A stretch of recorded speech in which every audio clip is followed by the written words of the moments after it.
Good evening, everybody. It is the, 29th. Oh my gosh, 2020 is almost over. Yay.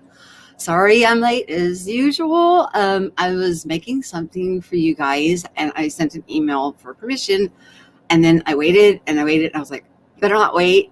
So then I finished it up and then I was like, oh no, I'm a little late. So we'll see who comes. There's a lot of people live tonight, but that's okay. Whether, we'll go as long as I can go, as long as the stream flows and you guys are participating. We'll hang in there. But tonight I want to talk about consciousness, self-awareness.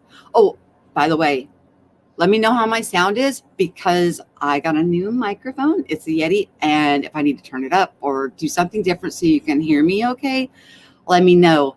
In the meantime, while I was hooking up the Yeti, my earbuds fell to the ground. And the bigger dog, the Brundle Pit, got a hold of them and chewed the earbud thingies up. So I had to swap out with a new pair, and then they didn't work. So then I had to swap, So anyways, yeah. When it rains, it pours. So hopefully the sound's coming through okay. You guys can hear all right.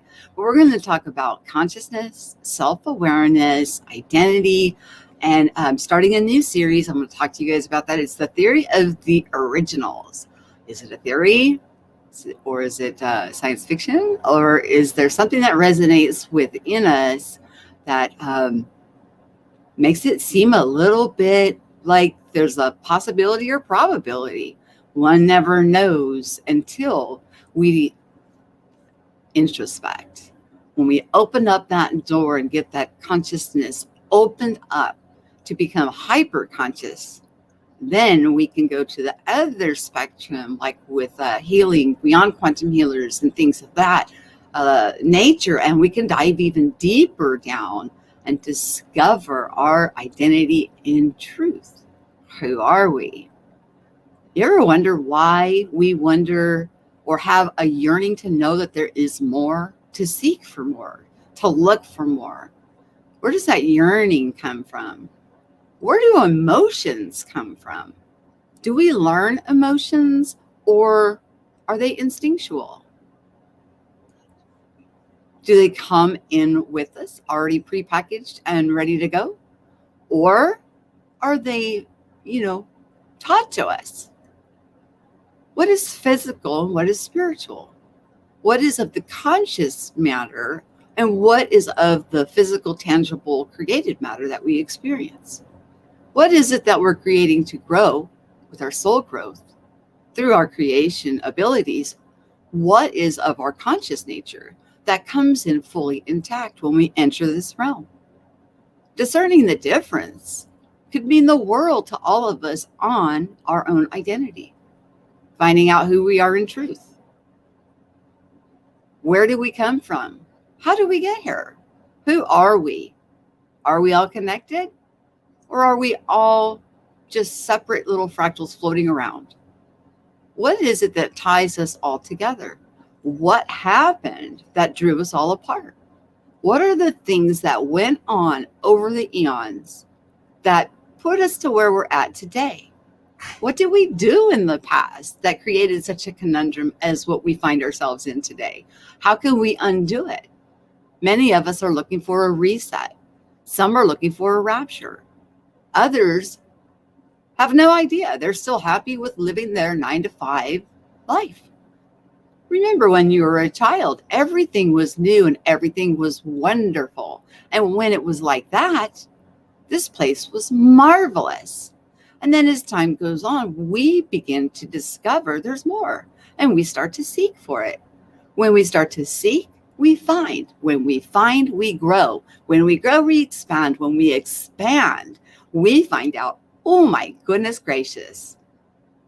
When we find out what we're able to do, how we interact and how we are all in this together, unique each, all together as one from one. There's nothing outside the one.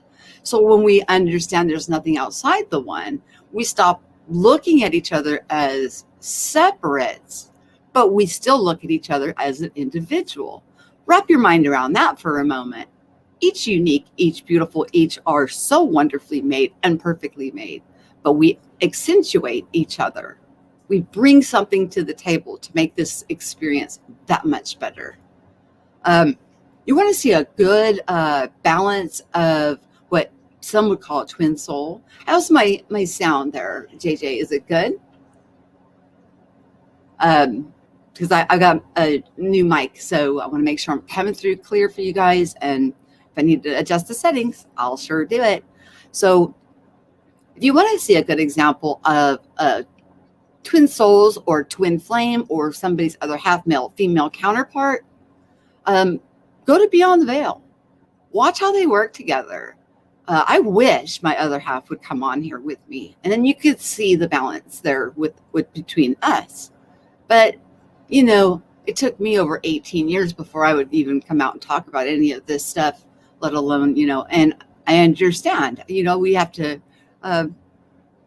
be compassionate towards one another and what each other, although we are together, we each are still individuals, and I won't trodden on his free will, which is the gift that is given to him of his expression and his choice.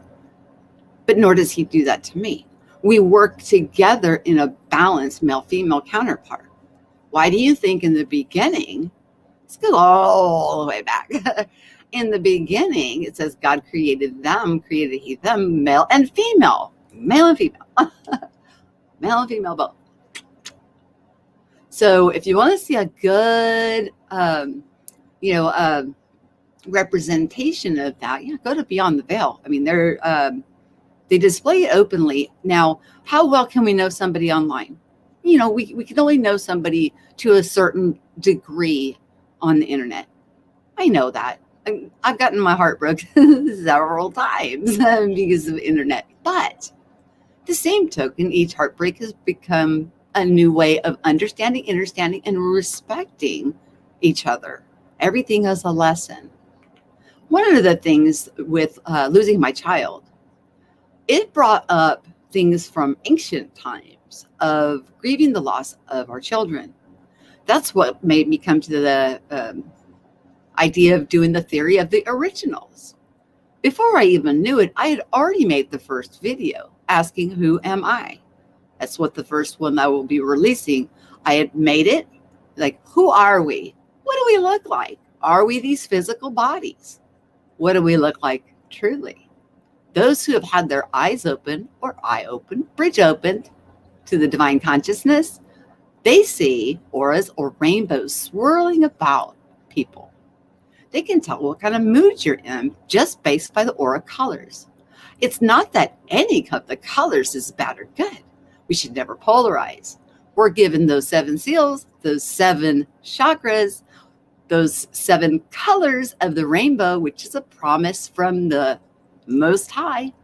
I can tie this into, you know, we can go into hieroglyphs, we can go into scripture, we can go into all the different periods of time, and you will find this information being revealed, hidden in plain sight to all of us when we have the eyes to see it, and we're able, and the mindset able to absorb it and take it in. Because the truth will resonate through and through back to the rainbow.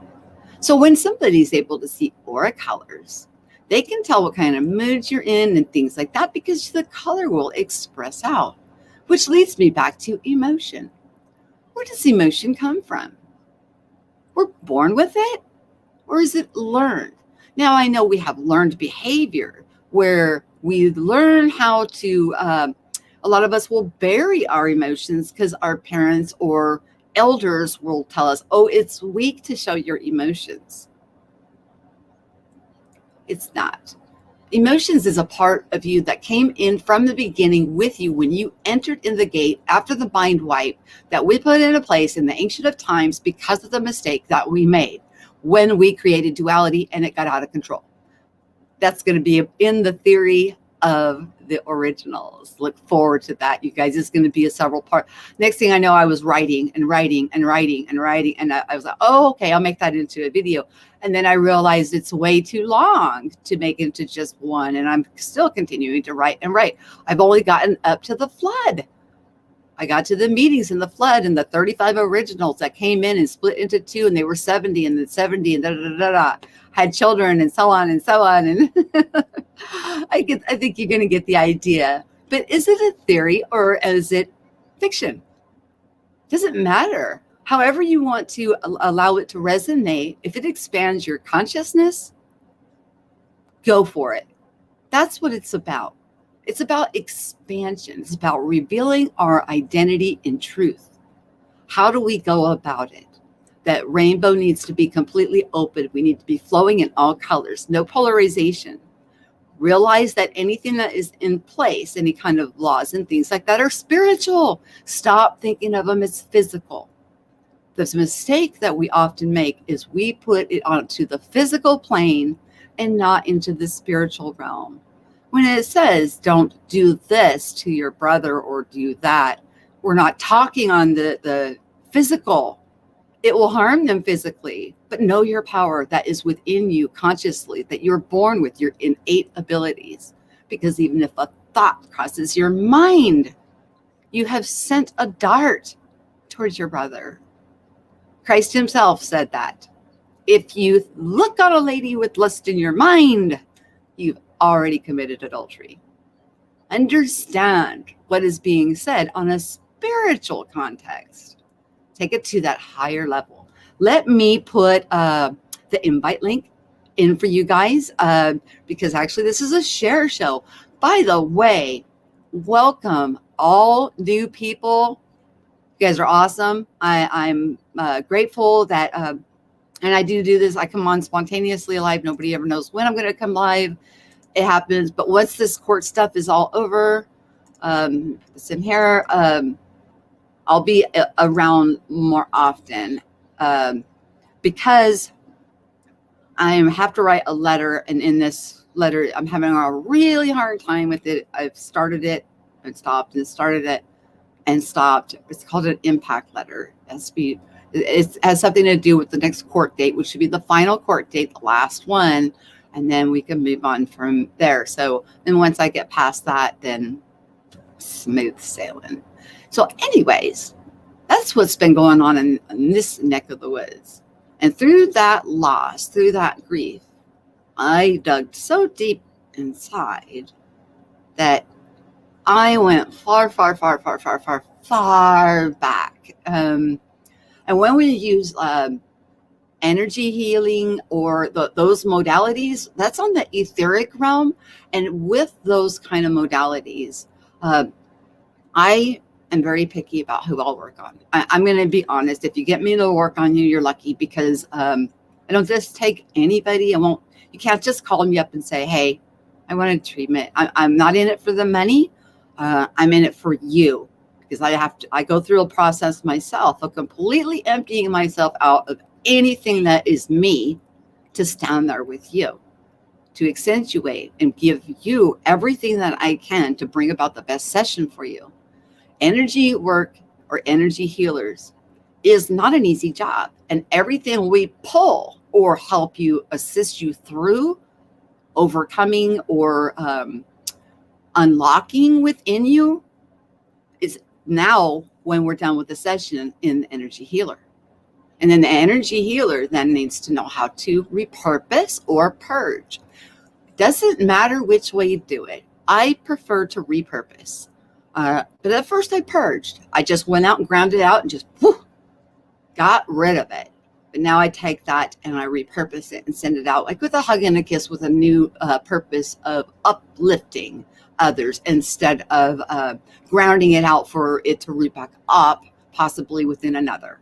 And with energy work, for any kind of somebody in that modality, we should always try to help the person that we are working on to understand their identity. Because when we understand our identity, then they know what's going on and how they pick this stuff up to begin with. Because if we don't educate, on how this came about to begin with, how are they going to know to not do it again? I'm not in it for repeat business. I want to be a one-hit wonder. I want you to see me once. That's it. And then from then on, whew, all you need is you. Everything you need is in you. But goodness gracious, when you have somebody standing beside you, helping you to stand and holding space for you, limitless. Just like the male-female, the counterpart, the twin soul, the seeing the equality, the beauty, how they accentuate and lift each other up, neither oppressing each other, but both having really standout qualities that are so easily seen and transparent. It's beautiful. It's absolutely beautiful. And what's interesting about them is when they fall together. And when they get up together. They're constantly picking each other up. They fall, they pick up, or they work together in harmony whenever they do tasks. They're in conjunction, in one accord, one mind, and they get things done. And it's a beautiful sight to see. Can we do this as a single? Yes. There's nothing going on that is somebody. You don't need to go and seek out a partner. Your divine incarnate other half, if they're incarnated now here with you, and you'll know when you come across them. There's a draw like no other. You can't. It's not an oppressive thing. It is it's so powerful. It's overpowering almost. But a lot of us have incarnated singly. So our other half may not be here. Does that mean we don't fall in love and get married? No. What it means is that a lot of times, if you and your twin is what I would call it, and that's what it's going to be in the originals. Whenever you guys are going through that, just when I'm talking about the originals, I'm talking about the twins, male, female partners. Created he them, as it says in scripture. Created he them in the beginning, male and female. Created from spirit. Thought it, spoke it, spirit moved and manifested it. And you, my friend, are created exactly the same way. Able to do all things through thought, word. You got your heart, toroidal field, reaping what we sow. Sorry about my dogs, you guys. Yeah, I should be mad at him for chewing up my earphones, but shh, Baxter. Shh. Yes, that's exactly who I'm talking about. The geos.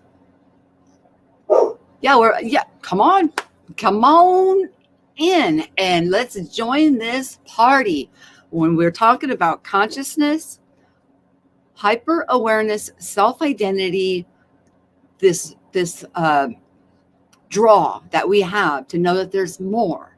That draw is there. It's a yearning because we come in to a state that we know there's more. We know that we are more because we are more. If we're still thinking that we're the physical body and everything is materialistic, that's okay. That's okay. They're not an NPC. They're just enjoying that part of the experience. Be patient. But does it mean as a conscious creator of aware of yourself, hyper aware, self-aware, that you cannot be radiating out something different and imagining a new world, a world that you would like to see? And I'm not saying that we all come into one accord and say, okay, let's all just focus and say, we want this. And if we're all imagining a world that we would think would be perfect and blissful, beautiful in all ways. Here we are. Here I am creating mine. There you are creating yours. Guess what? Something wonderful comes out of it, and also unique. The expression of you, your fingerprints will be in the world that I've created, and my fingerprints will be in yours. I will get to experience what you brought in, and you'll get to experience what I brought in. Both beautiful, both wonderful. Not opposing or not trying to transpose. We shouldn't want to control another. We shouldn't need people to stand over and control us. These are things that are part of our true identity. When we come into this knowing, there's such an abundance of love, knowing everybody is related. Doesn't matter what religion or color of your skin, what part of the place that you live, none of that. It doesn't matter.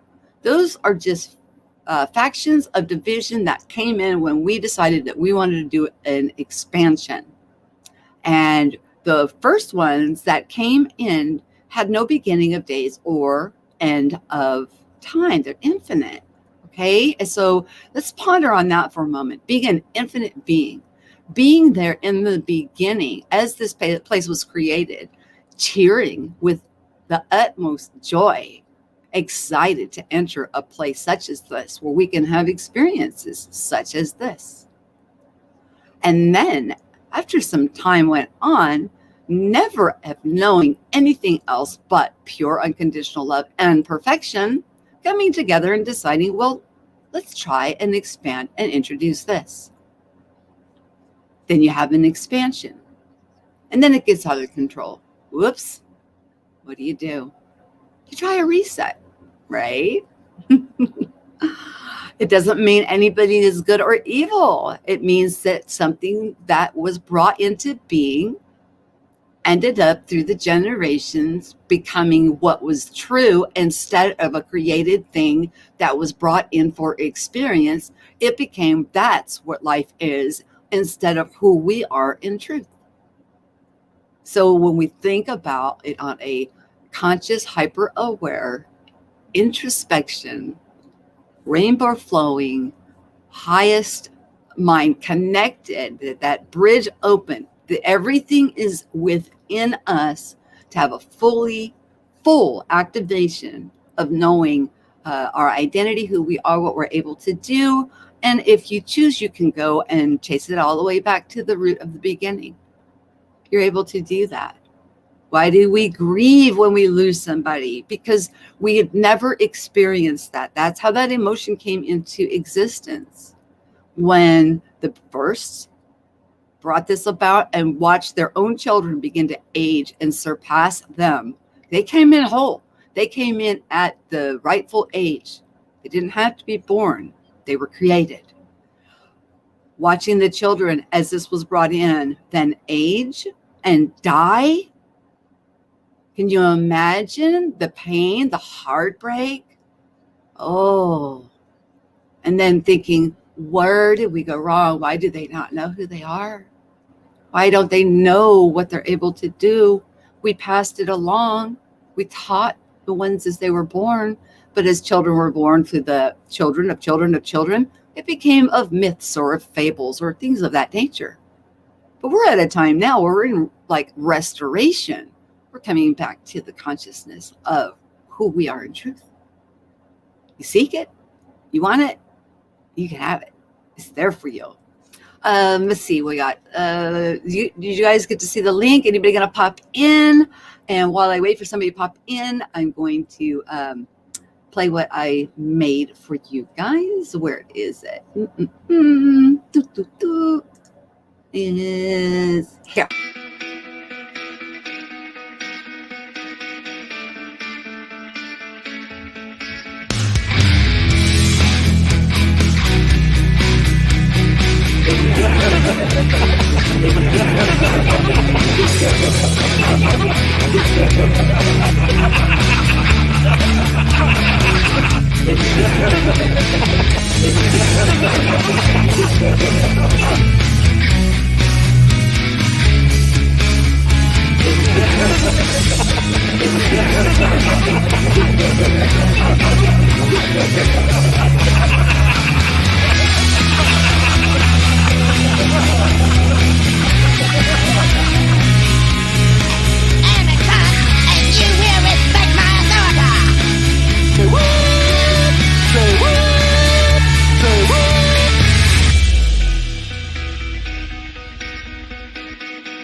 I'm going to be releasing that one to you guys in public because that is really not the cleanest copy. It would not, when I finished it, it was too big of a file. So I had to resave it to be able to play it on here for you guys. So John Binney was the first one. You'll find John Binney and Beyond the Veil on my homepage to easily find their channels. And John Binney will be coming on live and sharing some of his music and what's going on with him. As soon as we can get that scheduled, he's going to be here with us. So yes.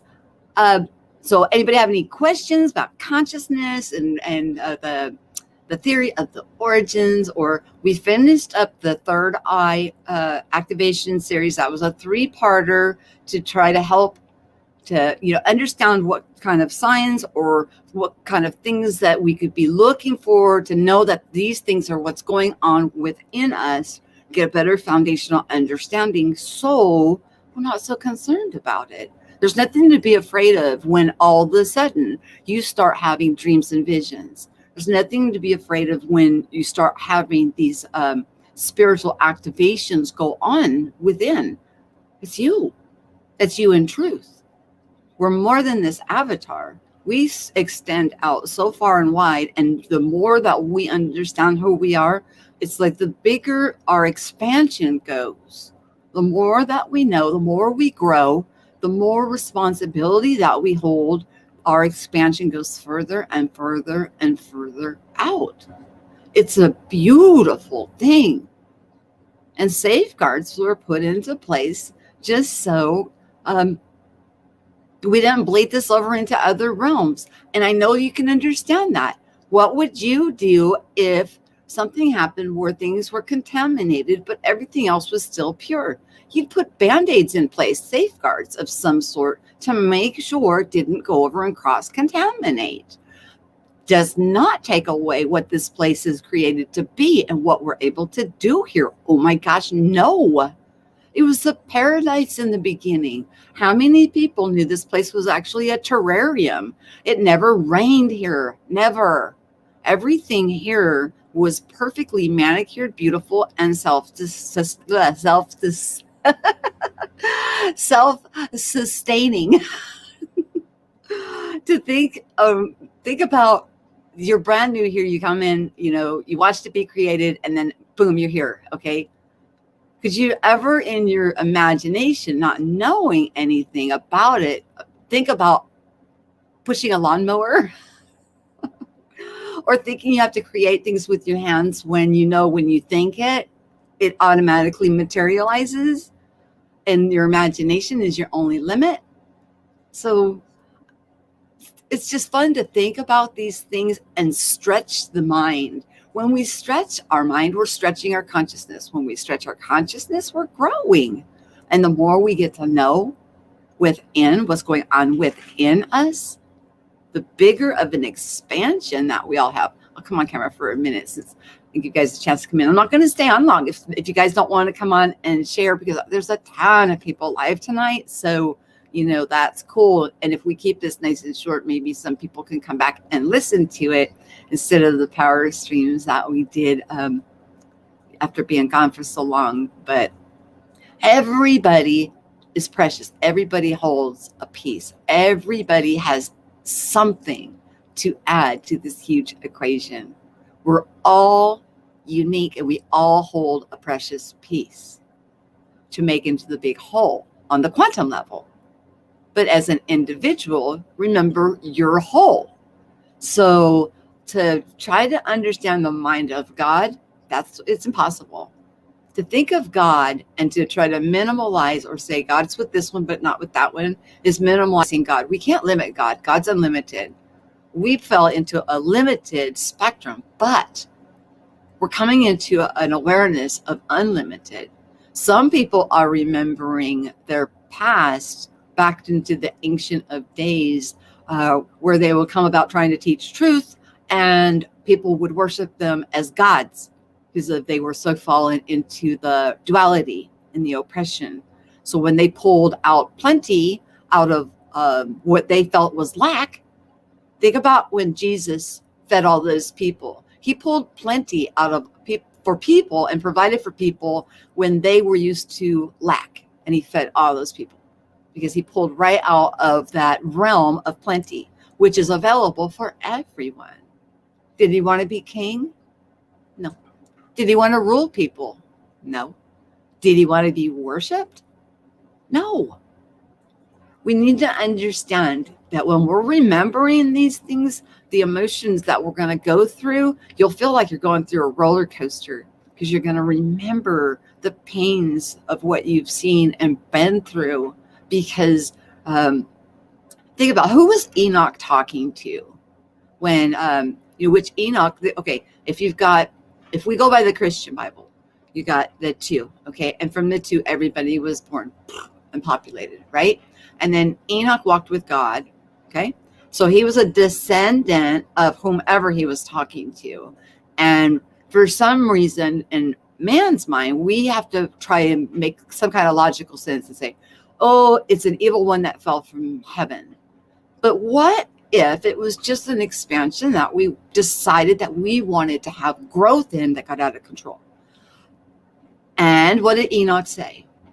You're going to watch your children, whom are gods, will rule over as giants, but will die like men. Okay, understand this. You were here in the beginning. You had children, children. They forgot. They started aging. They started looking older than you because they had forgot that it was a creation in order for an expansion. This is theoretical, guys. This is hypothesis, something to stretch your mind into. School of thought. Open eyes and look around. So this happened. Were these people condemned? Or these, I call them originals? No. Did they witness what Enoch told them? Yes. But it was because they forgot that it was a created conundrum, and that at any moment, at any time, they forgot who they were. They went into the soul slumber, and we're coming into an awakening now where the consciousness is peaking up. Everybody is becoming hyper self-aware and knowing who they are and how much we add to one another just by existing, no matter what level of the spectrum that we come in. It doesn't matter if we think somebody's asleep or somebody's hyper aware. When somebody is truly conscious and hyper aware, the last thing they're ever going to want to do is have somebody worship them or follow them or start a cult or any of that. No, my friends. Gapping away from each other is actually doing the opposite of what we really want. We want to come together, right? In love and in peace, and bring back the full awareness with the full reveal of who we are. So that way we can go about and know that what it is that we're experiencing, that in some way, shape, or form, that we are bringing it into our awareness because we believe it. When we believe it without a shadow of a doubt, we bring it in and we experience it. Yes, others can influence us. That's because we give our power away. We allow that influence to take root in us. When we stop allowing the creation to dictate how we create, then we will jump leaps and bounds. It's just amazing. We are all so amazing. We are all so important. That's such a small word to describe the value of how much each and every precious, divine, unique, beautiful person existing at this moment in this now present state means to our future, how we affect each other, what we will project out of us, how it will ripple out all around. And I'm not talking polarization, you guys. We have the right to expound. We have the right to experience. But what right do we have to drag somebody else into what we are creating and wanting to expand and experience? That's what happened. It bled over and became the truth. And who we are in truth became the myth and the fable. So we went into, I don't know if you watched my videos like from 4 years ago. I would call this place upside down world. Everything is inverted. Everything is backwards. When this, going along this for the decades that I had one of those big aha moments, and I felt like everything was upside down and inverted, and I about like lost my marbles because it was so backwards to me. I was like, what happened here? What happened? And then we dig. We keep going, press through. But I'm going to tell you, listening to people talk, the way that these younger people are leapfrogging through this, like, man, it brings so much hope to where we're heading as a whole. I mean, my goodness gracious, you guys. And we got to stop gapping ourselves from each other and labeling and judging one another. Let's worry about the one that we have say-so over, which is self. Regulate that one and then project out what it is that you want to see and experience it. Let's try to keep our experiences that we are thinking that we want to have to ourselves and not allow other people to be affected by what we're thinking and speaking, because all of that resonates frequency out.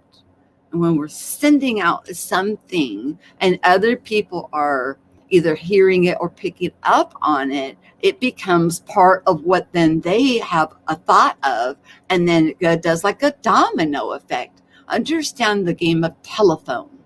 Think about when we were kids. We started the message, and by the time it got to the end, it was nowhere near the correct message. Think about going back to your basic root of going your family lineage all the way back to one of the 35, which I'm saying 35 split into two, which is 70, and the 70 originals, which were 35 twins split into. The message over the generations came out the telephone on the other side convoluted. It came out in error. It was no longer the pure message that was from here by the time it went to this one, to this one, to this one, to this one. And then, I know you guys know what I'm talking about. So is anybody wanting to come on and share their experiences, dreams, visions, Mandela effects, ripple effects, blessings? You guys, by the way, on my community page, I have a link to Dead GPKs. He got some really good images of that planetary alignment. Think about these things that we have going on around us as affirmations to keep us going. Keep going. Because we've got this. So it is on my community page. So you go click and get right to his page. Make sure you subscribe. John Binney's also on my homepage. All three of them are on my homepage. Beyond the Veil, John Binney, and Dead GPK. They're all on my homepage, but to go straight to the link that is of the capture of that 12/21/2020 planetary alignment or crossing, he took some really amazing footage. So that will take you directly to that post. So anybody gonna pop in? Anybody? Of course, propagate. Hey. turn your sound. Yeah. Okay, give me a second. Cool. He's gonna turn down his sound. Hopefully soon he'll get some earbuds and stuff, so he'll be able to not have to listen through his sound system that reverberates back into his speaker. It makes it difficult. Boom, Okay, boom. I'm back in the room. How you doing? all right. I'm doing good. How are you? Oh man, I'm just hanging in there. You know. Yeah. Thought Do I'd stop by. Yeah. So well. you're talking about some planetary alignments. So what do you think about the conjunction? That's what I was talking about. That Dead GPK took some amazing footage and it's on the community page. If you go to the community page, I mean, I think it's the last comment that I made, and I linked his footage. So you just click on that; it'll take you straight to him. Make sure you give him a thumb up and hit that subscribe and the notification bell. Yeah. Okay, okay. So you came Um, in late. You missed all of the consciousness talk. yeah, I did come in late. Um, Mm. but yeah. The conjunction. I was told that when it aligns, when things align a certain way, it affects if it affects us. Does this particular conjunction with Saturn? What does it do to us? If do you know anything about that? I look at it as an affirmation. Like, I think, whenever I see things of this nature, it's like we put out some kind of an affirmation. So that way, we'll keep going. We'll keep going. We keep striving because we're heading in the right direction. That's how I view it. How do you view it? Somebody was telling me something recently. That I guess it has something like it affects us in a certain type of way. And we say keep going. Yeah, that's a good one. You know, your affirmation. So, that's what I'm confused about. Is this a time where we should be affirming things so it can manifest, or is this a moment where things manifest quicker? That's what I heard too. Whenever you think on things without a doubt and you allow yourself, just you, be with yourself, when project out from yourself what it is that you want to experience, what you want to create, what you want to manifest, not bleeding over into another's, not filling your eye gates and ear gates with what another is doing, and just projecting out. Absolutely. You just watch how much will happen in TikTok time. There'll be no denying it. It'll help affirm who you are in truth. So what I can say is, no matter what you hear from the outside, test it. Try it. There's nothing wrong with expanding your consciousness, expanding your awareness, your identity. Did that answer your question?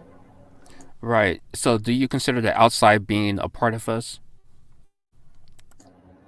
I see nothing outside of God, and as everything that is created is coming from us, and everything that we are experiencing is from whether we are doing it circular, whether we're allowing ourselves to react and therefore creating because we are no longer imagining and then bringing into being. But actually, if you think about electronics and all of those things, flying saucers, if you think, and I'm just going to give you an example, parable or riddle, okay? Let's say I believe in UFOs. I'm a staunch believer. I have absolutely no doubt I believe in UFOs, right? I'm going to see a UFO. I may even capture that UFO. And when I capture that UFO, I may put it down on my YouTube channel because I got actual footage of something that I believed without a shadow of a doubt it appeared. And I was able to capture it and share it with others. And by sharing it with others, then other people are looking at that going, oh, that must be true. So then they're believing it. They're believing what they're seeing, and therefore they're taking it into themselves. And then it propagates this light in that manner. I was waiting for you to say the like. No, I had to play on your channel name. I wanted to put you in there. Okay. So what you're actually seeing is a reflection or a manifestation of your thoughts and then you're actually able to take a photograph of it and show it to other people. Um, that's what's actually going on with manifesting things and propagating it. I will not profess to know anything beyond what I've experienced for myself. And even the things that I've experienced for myself are my own experiences. And therefore, my experiences are true to me, and yours will be true to you. So I hope that's not a confusing answer. What I'm trying to say is the affirmations that I get will confirm, especially when I stretch out and I will grab, just like I brought up UFOs. Now, if I sit there and think on UFOs and then I see one, that to me would be an affirmation, because I've never thought on UFOs, but then I heard about it. So then I would test it. When I say test things, test it. Something that is not something that you were raised with, or like religion talks about devils and evil and all that. Well, people that believe that stuff without a shadow of a doubt, they'll experience something that can be pretty scary. Let's do it with something that would be pretty benign. When we're looking to test things, test it with something that will not instill fear in you, or to instill something that you've been taught before in the past and make it dig a deeper root in you. Take it from something that is something you never thought of before. Maybe you heard it from somewhere. Don't allow it to take that deep of a root. Test it. Allow it to be deep enough within you that you're able to see if it transpires. Now, it may take a little longer because you're not believing completely in what you're testing. You're testing it on a very deep subconscious level. You're testing it. So it may take a little while for it to come into fruition, but it will come in. And then when you see it, you'll be like, oh, and then it's like peeling an onion back, and you layers and the layers and the layers. And then you get down into the center core, and there you are. And then what you find out is that center core is huge. All those layers are just like, I would call it layers of veils, blankets, or something that has been put over us to cover and cover and cover and cover our light. And when you get all those layers off, you begin to shine brighter and brighter and brighter. You no longer allow the outside world to influence. And I talk about this often, propagate with sky watchers. If you watch sky watchers, you can see their heart. You can see them reflected in the sky. So when you see rainbows or beautiful illuminating colors that are bent opposite of how we have been brought up to believe light behaves, well, what do you say? What do you say when you see such a phenomenon? It's gorgeous, but they've got something going on within them that's expressing that beauty out and around them, and capturing it, and they are sharing it as an open display. And then what happens is that propagates out, and then people are driving there. Somebody had a video up of cars driving right through the bottom of a rainbow. Do you remember when it was get to the end of a rainbow and get the pot of gold because it was impossible? Do you remember that? Yeah, I recall the time I tried to do that. Yeah. Well, now this man had footage, and it was several people took footage of it on their cell phone cameras. There was an end of a rainbow. It ended on a road, and these cars were driving straight through it. It was the most amazing thing I'd ever seen. But it all started with these sky watchers reflecting their heart out and about and around them through their toroidal field, which when your heart is circumcised, for lack of a better word, you get your new heart, the renewing of the mind, the new heart, and got your rainbow going, right? It extends out. You are so much bigger than you would ever imagine. So when they're taking these images that go all the way to the sky, miles away, it's still them.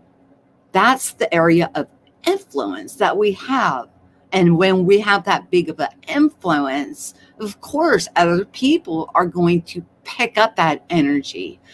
But same with them, they have that vortex of influence.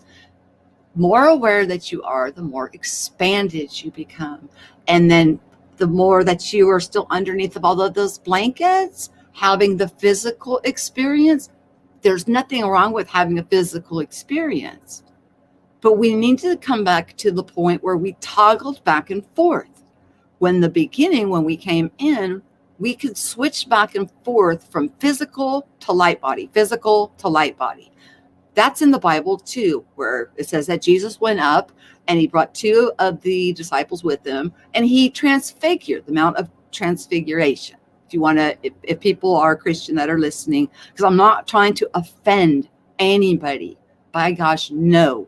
I'm just trying to put it in a way that's understandable, that we are familiar with.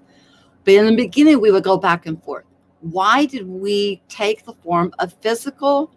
Because we never experienced taste, touch, hugs. And in the physical, we could do that. And I'm going to tell you, we enjoyed eating. We enjoyed eating, picking the fruit off that was never, there wasn't seasons. Everything was always in season. You wanted it, you picked it, you ate it. It was great. These sensations, these five senses, we were able to tangibly be able to experience. But we toggled back and forth. And we still traveled at the speed of thought. And we still talked to each other through thought. We didn't have words or vocabulary. I'm going to let Michael come in. Right. Ray of Thoth 24, I see you. And when your heart is circumcised, I was thinking to myself, like, so my heart has a brown turtleneck. I'm sorry. Stop it. Oh my God. Oh my God. Let's keep it clean. This is child friendly, but not child friendly. Adult content, but yeah. No, my heart has a shirt on, so it's keeping warm with the love. So that brown turtleneck brings the warmth through the coldness, especially when you're manifesting the right, correct things. And, no matter what's on the outside, like you said, that could be a reflection of other people's reality. And then you're picking it up and propagating it into your community, which is about that heart love, wearing that sweater, the turtleneck, and, that you feel that warmth inside, that love inside, and that could just take it away. So I like to feel good inside. So I like to pick into information about that loving feeling inside. That's why I appreciate your channel and your what you're doing as well. That's why I'm here right now. So thank you for letting me on. And Riel said inner knowing. So yeah, the inner knowing, and that's why I'm here, getting to know myself a little bit more about how reality is working, just to get pieces here and there and try to understand what's going on in my world, because I want to manifest the right thing. Sometimes I have thoughts that I don't want, and that's one of my challenges, is to keep those thoughts away and not to manifest it, because I see when it manifests, I don't like how it makes me feel when I'm in that reality. And sometimes, so there's your awareness. Right. Sometimes the so-called outside, not everything on the outside is, negative or something like that. But if I choose to go into content about whatever, and then there's all these mad people in that forum, so to speak, and then I add my 2 cents, and then they add their 2 cents, and then, sometimes, like I always tell people that don't fight fire with fire, because you'll make a bigger flame. And I don't think there's anything wrong with people, expressing themselves about certain things or whatever. But I just want to feel good inside. And so I really like it when the ME channels, like the Mandela effect, the acronym for that is ME, me. So I think that those are some good acronyms. If we could dig into that and just understand that, this is about me, and, about you as well. It's about us, that are the ones that are affected by these so-called changes. I hope I didn't rant too much. But just try to spring just try to explain Yeah, you're fine. what's on my mind about this. Yeah, you're not ranting. You're not yeah, just ranting. trying to. Let's let Michael say hello All just for right. a second. Michael Fontaine. What? Is your mic working? Because we're not hearing anything. We need to bounce out and come back on in, sir. Okay, propagate. Continue because he's unmuted, but we cannot hear him. Okay. Yeah. Okay. I think he's trying right now. He'll talk over us. Okay. Cool. Cool. He's not So yeah. shy. Yeah. I just like you said, I try not to get into the information that people put out there about certain things. Like it could be like a current event or something like that. Something happens and something happens again. Something happens again, and people are talking about it. And I thank you for your show, and because it takes me away from that type of banter, and it keeps me within the power, the power that's inside of me. Um, it Yeah, keeps me stay tapped into centered. that. Right. Yeah. Stay. Exactly. That's right. Mm-hmm. Right. Michael, I So I bumped you know. out, but I want you to come back in. Okay, hon? I bumped you out because we couldn't hear you. Maybe a new connection will work. Okay. I just wanted to make sure you understood why. But yeah, whenever we take in anything from the outside, take everything and filter it. Figure out what is your thought and what is a thought that you have picked up from another, or that you're propagating. Here's Michael again. Let's see if he can chime in.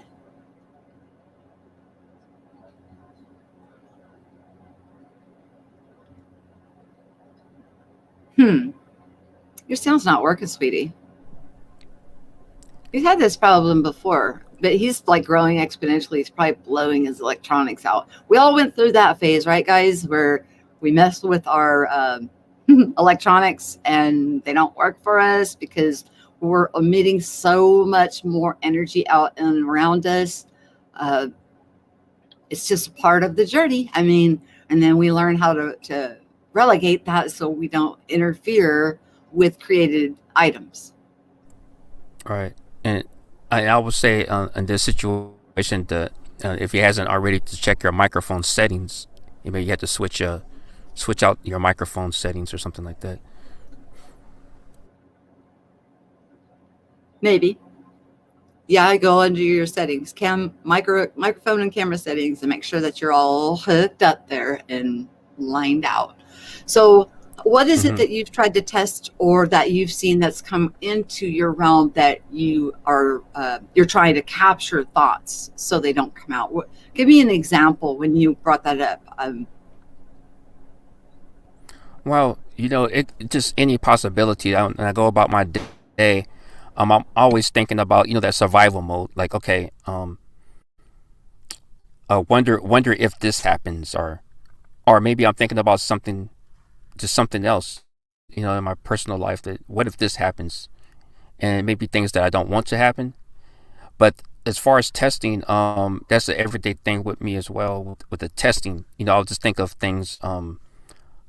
I would like to have a cheeseburger or something like that or whatever, right? And next thing you know, I have a cheeseburger, but it's not just a cheeseburger, but it's the kind that I actually wanted or something similar to it, if that makes any sense. I test it all the time. Absolutely. And when have you ever like thought of somebody and then the next day, boom, there they are, or the next hour they're calling you, or and they just like kind of just thought of them, and then boom, there they are. Right. Now I'm recalling like other things that I've thought of, and I was like, okay, you know what? Um, I want something different. Like let's say like just give you an example. Um, I drink coffee. Let's say I drink tea, and says I wish there was like a peppermint lemon tea that existed. You know what I mean? And then next thing you know, there's a peppermint lemon tea. I'm led to a place that has peppermint lemon tea, and it never existed before, at least to my knowledge. In the chat, they're talking about discernment, And yes, discern all things. Don't see if it is when you hear something. See if it's something that you're hearing it and you're giving your power over to it. When we give our power over to it, that means we believe what we're hearing. Now, there's a difference between discerning it and handing our power over, and then experiencing it because we're here. We think somebody is either higher than us or they know more than us. So we look at them as some kind of an authority because they studied all the books in the library or whatever the reason is that we put them in a different platitude. Okay, well, first of all, we need to remove the discrepancy there. Let's all stand on an equal playing field. And while you're like going on us. So, but there's nothing wrong with handing over and listening to somebody and having an awareness within to go ahead and experience what it is that they're sharing. To go ahead and have that expansion and learn and experience it and have that growth within. As long as we know with our discernment that that is what it is. And we do not make the created object into the reality and keep our root in who we are of the truth. Where did this come from? Well, it came from, I heard it from here. I took it upon myself. I thought on it. I believed it. I experienced it. So now what is true there? The only thing that I did was I listened to it. I enjoyed it. I decided I wanted to experience. I thought on it and it happened. So I experienced it. What part of that equation, propagate, stands true throughout, no matter what direction it came into me or out of me? What part would still be true? The source, I guess the person. Exactly. Mm-hmm. It's not the experience. It's not the idea that of where we got the information or whatever kind of labels or platitudes that they have. Stop all that. Let's stop looking at things in a nature of a physical. That's a physical way. It's a physical way of learning. That's through the sweat and studying and regurgitating old gnosis. Let's look at it from an equal playing field where everybody is equal and we're taking it in as an equal and deciding, making a conscious, through our consciousness, decision to have an experience. Just like I gave the example of the UFO. Okay, we're going to give you one more try here, Michael. Hopefully we got this lined out. I hope that makes sense. I'm not trying, but by no means to confuse anybody. If anything, I want everybody to have that bridge opened within and be flowing, constant vortex of that beautiful, divine, sovereign, perfect energy that we all are, and acknowledging that we're creating what we are dealing with, and so is everybody around us. Right. If you don't want drama in, there we go, Marcos. Go ahead. All right, you can hear me? You got the floor. Yes, I can. Oh, propagate, dude. I just heard you on Hebrew. I was right after you.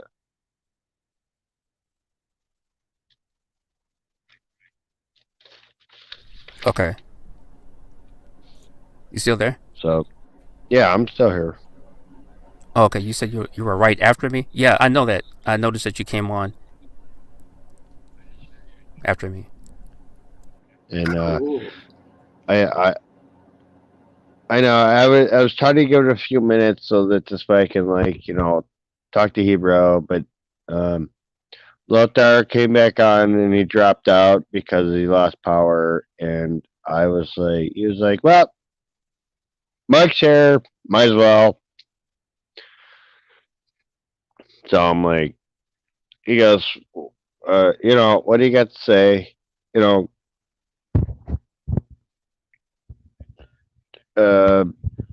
Anything? I'm like, I just want to wish everybody a happy new year.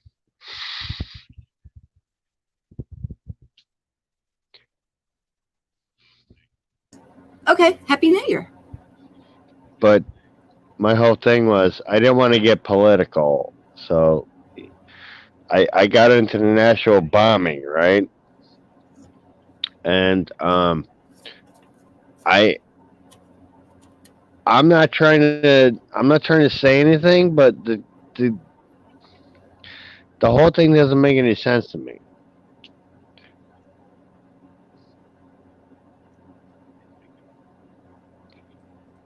I don't see. I don't feel myself um, with things of that Political. nature. No, not Yeah. it's not a matter of even political. Political still a right left paradigm into duality. I try to go from the center. A center from self reflect out. I don't try to take in what is fed to me through a box or any other modality unless I willingly accept it.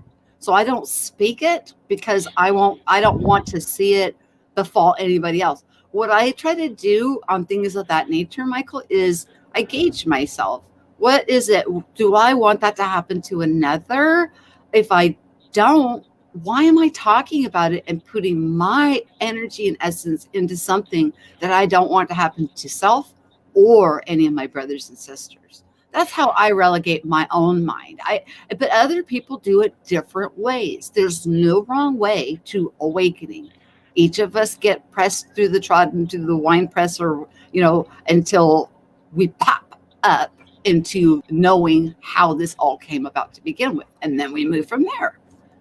So continue, sir.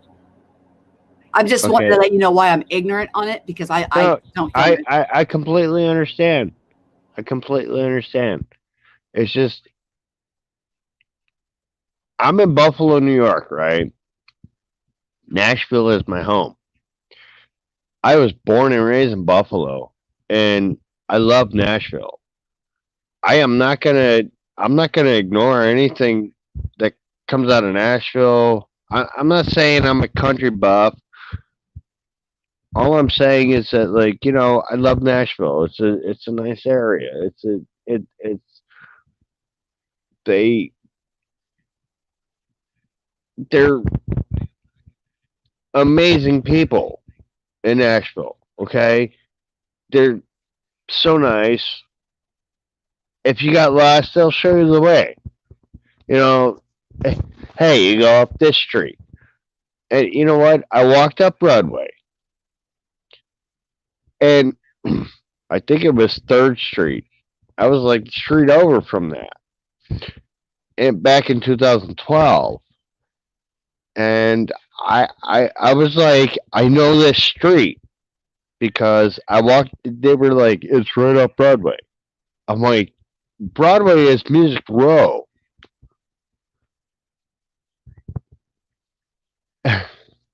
It was just kind of freaking me out a little bit.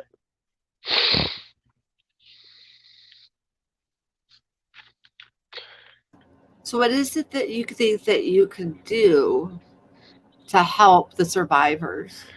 The ones that, if somebody was gone, or taken, um, they've moved on. They're in another realm. But it's the survivors. So what would you like to send to them?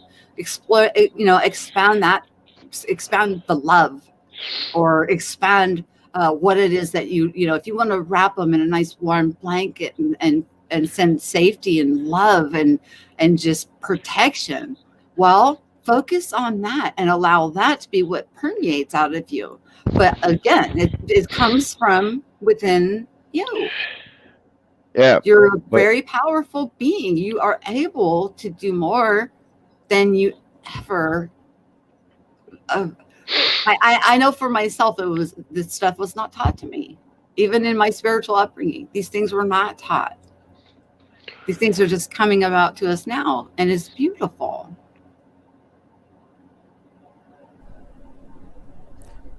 And I guess what you're saying too is that we need to dig within and listen to our, I guess, our guides, and speak more to God, speak more to our guides, and listen to that voice.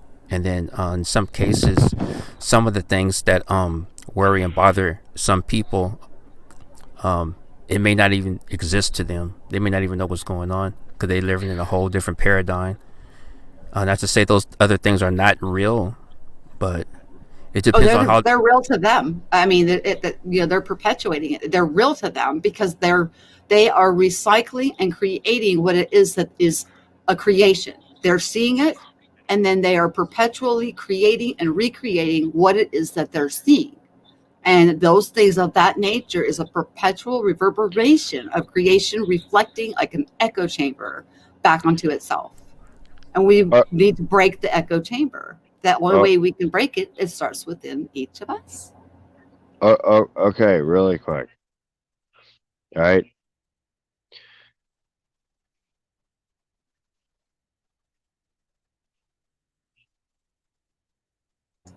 I can't hear you, Michael. Can I say something? Yeah, we muted for you, hon. No. I just wanted to ask if I can like say something. It's funny because I walked up Broadway, right? Now I told my mom this. Just like 10:30 in the morning yesterday, right? Because to me it's 3 hours ahead of you, so therefore it was yesterday. I said this to my mom. I said, "Ma, when I was down in Nashville, I was walking up Broadway from 5th Street, and it was like every bar was open and they had live music. I don't care. It was live music all day. Like basically, I don't know, 2 p.m. Bands playing live music, and I'm sitting there. I'm like, I love this place because I've been here when I was 16, right? And I didn't get to experience this part, but when I saw those live bands, I was just like, this is my life. This is my home, right? I was like 700 feet from the Cumberland River, you know. I enjoyed it. I wanted. I wanted to leave. I believe it was 3rd Street. I walked up and there's like bars, and it was amazing down there. Just in that one area, Music Row. And when I got there, they were building the place where they do the GMT, the huge Coliseum kind of thing. I forget what it's called.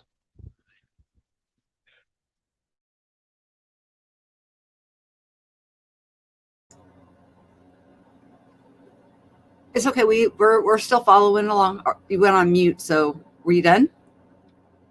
Or are you looking it up? let's just understand the reverberation that causes by choice. We each have choice.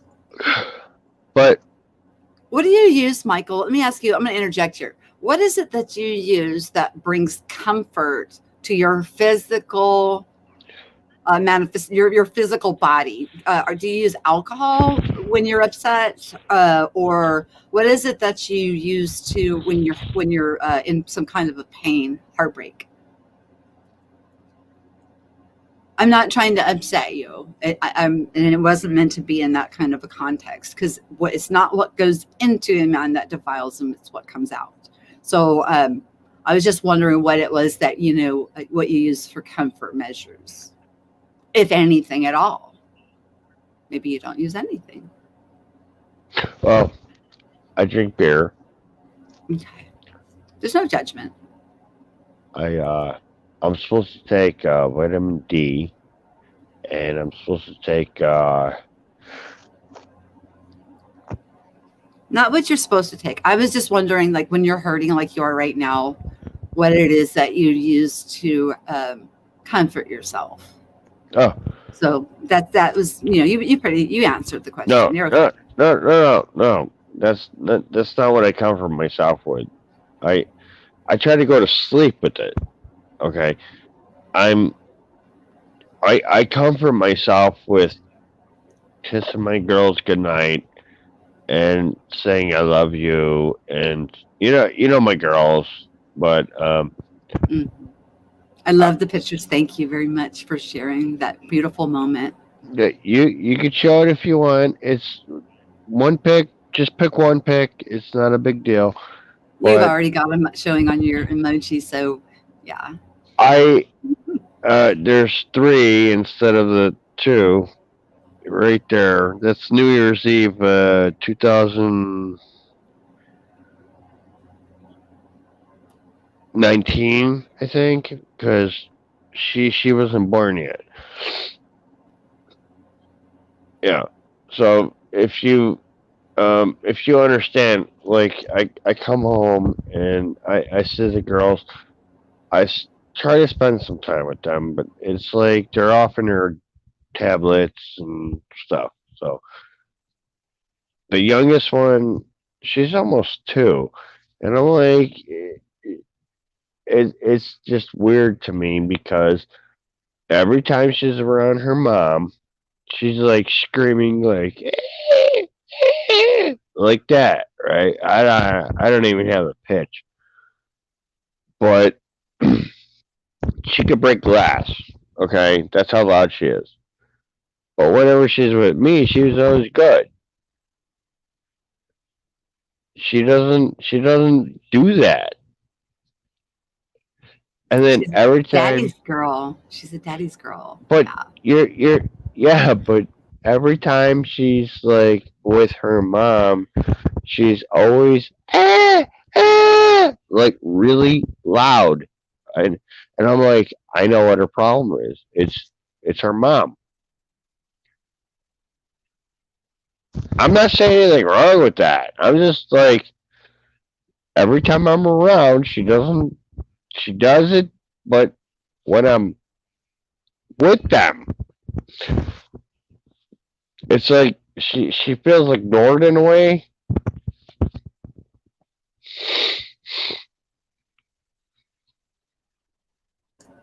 You guys, I'm gonna play this post that I made. We're gonna take a short break, and I want you to pay attention that my pup's in this one again, and she's got in this one as part of the clip of the response that when the clip, the funny animal dancing clip that she's in, she got 2 thumbs down, and she's blaming it on the cat that's in the video, and she thinks that it was him and his backup account that logged in and thumbed down because she chased him out of the street. And I tried to explain to her that it just doesn't work that way, but she's in this one, and you guys look forward to that funny animal video coming soon. But I do have a short, she is in this one as she was wanting to hurry and say what she thought of that kitty cat, thumbing her down. So you guys check this out and enjoy it while we take a short little break.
Well, how do you like them apples?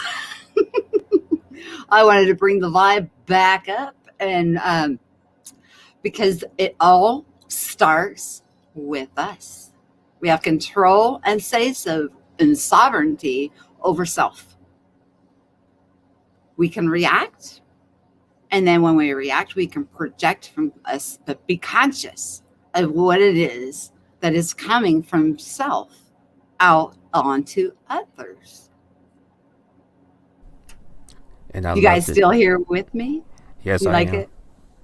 And did you see, she's a little mad at me about that background that I put, because she's like, was on green screen, like yell that cat down the street. I know he has a backup account and he was the one that gave me the thumbs down. And she's like totally blaming that cat. And she was like really mad. And she's like, I want to do video now, mommy, do it. And then I put that funny little background. She's like, that's not the one I want. So I have another one that will actually be the video that is her complaining about the cat down the road. So emotional. She's just so sensitive. Well, I definitely like the tone of the video, with the laughing, because I want to feel that inside instead of like, feeling bad or worried or depressed or So thank you for that presentation. Be you. Choose for yourself. Don't react. Center out. Stay in balance. Use discernment. Find out what is of you and what you're picking up from the outside. Reflect out of you what it is you want to feel. Choose. These are things that we have to practice on. These are things we meditate on. These are things we listen. People will call them guides. When you have that awakening, the opening happen, and you are connected and you're hearing and things are flowing into you, the information that comes in, I'm sorry, Mike, hang on. The things that come into you are going to be you, and it's going to be all truth. All truth will come in, and anything that is not of you will flow out. It will purge out. It will purge out. Michael. I don't know what he's doing. Sounds like he's blowing his nose. I'm sorry. You sound like a Persian out. Sure. Yeah, well, that's what happens is when we control and we stop worrying about everything around us and stop going in that hamster wheel and reacting and go back into the one we have control of, which is self, and then start, get that door open. You could call it your guides, but the things that, if you find that connection's been with you your entire life, you've never been disconnected. Never. It was a gap that we thought we had, and we are the ones with the power to come back to that connection. Everything comes from a choice that we make sovereignly within ourselves. Well, We pick what we talk about. We choose. Everything's a choice. Everything. well, can you hear me now? Yeah, we heard you the whole time. I'm sorry. I thought it was on mute. But there was one thing I'd like to mention that I don't know if you read my little text that I sent you on humanity. No, you sent me. Where does it send to? My email? No, yeah, it might be, but I don't remember. It was on a video, right? Let me explain this, okay? Mm-hmm. Go for it. Okay. Animal lovers. That's the title, I believe it was, right? I don't know. I haven't seen it yet. I'll have to look for it. Okay. Animal lovers. Now, let me explain this just really quick. It'll take maybe a minute or two. Okay. I'm going to cut it down to the short version. All right. So, I replied to one of your videos and they said, let me explain to you about humanity. These animal lovers, right? Um, they own horses.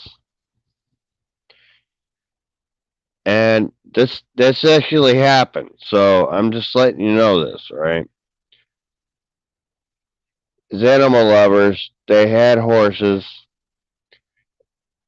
Uh, I was talking to the one horse Rocket, which me and him got to know each other really good because he's a stud. And I I told him that Tuesday, hey Rocket, I'll see you Friday.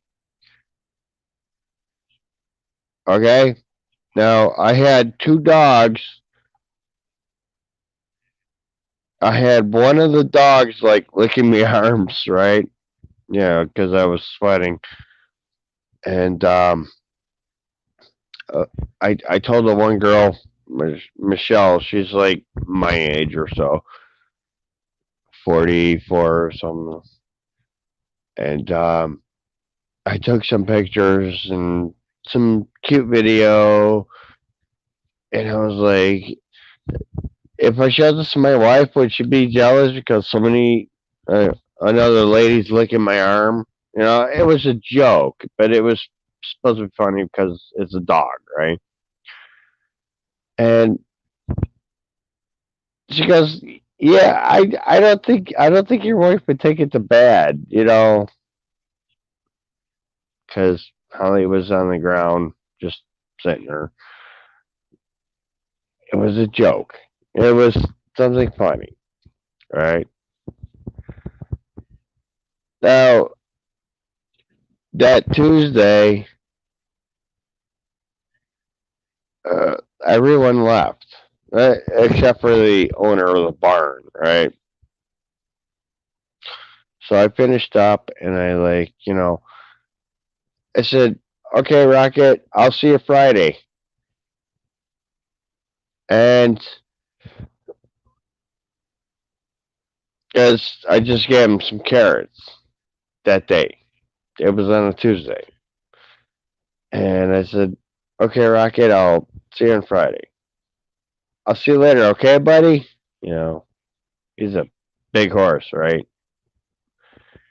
I love this horse. I'm sitting there going, "I'll see you later, buddy. I'll see you Friday." I click off the light and I slide the door over, right?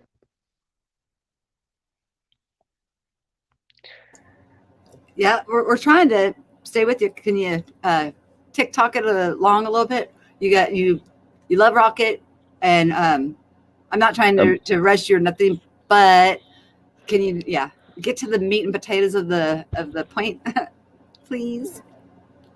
okay. It,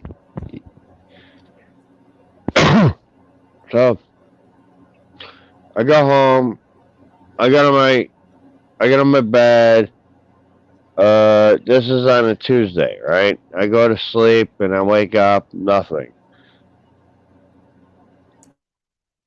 I go home, I go to bed. That I told Rocket I'll see him Friday, right? Now that Friday, there's a huge bonfire, barn fire, okay? And my wife, my wife wakes me up at like 6:35 in the morning, going, "Is this the barn you're working at?" I was like, "I have no idea." It turned out that the barn caught fire, killing 12 horses and the 2 dogs. And Rocket was one of the horses. I knew I knew a lot of the horses, but I knew 3 of them like from my dad. And Rocket, I knew Rocket because, he's my boy. He's, just we had a connection. And the 2 dogs, they both died in the fire, and there was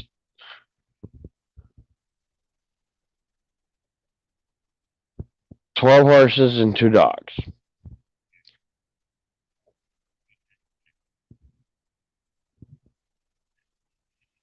Okay, I'm going to interject for a moment. Okay, like propagate. Now, this is something like, okay, you hear it from an outside source, right? Do we take it in to ourselves and then project it out and then allow something to befall what is around us and the animals that we love and care about? Or do we listen to it and allow it to not take root and just keep continuously perpetuating from self through consciousness, love, and adoration towards the animals, wrapping them in unconditional love? Everything we hear from the outside, we always have to make a conscious.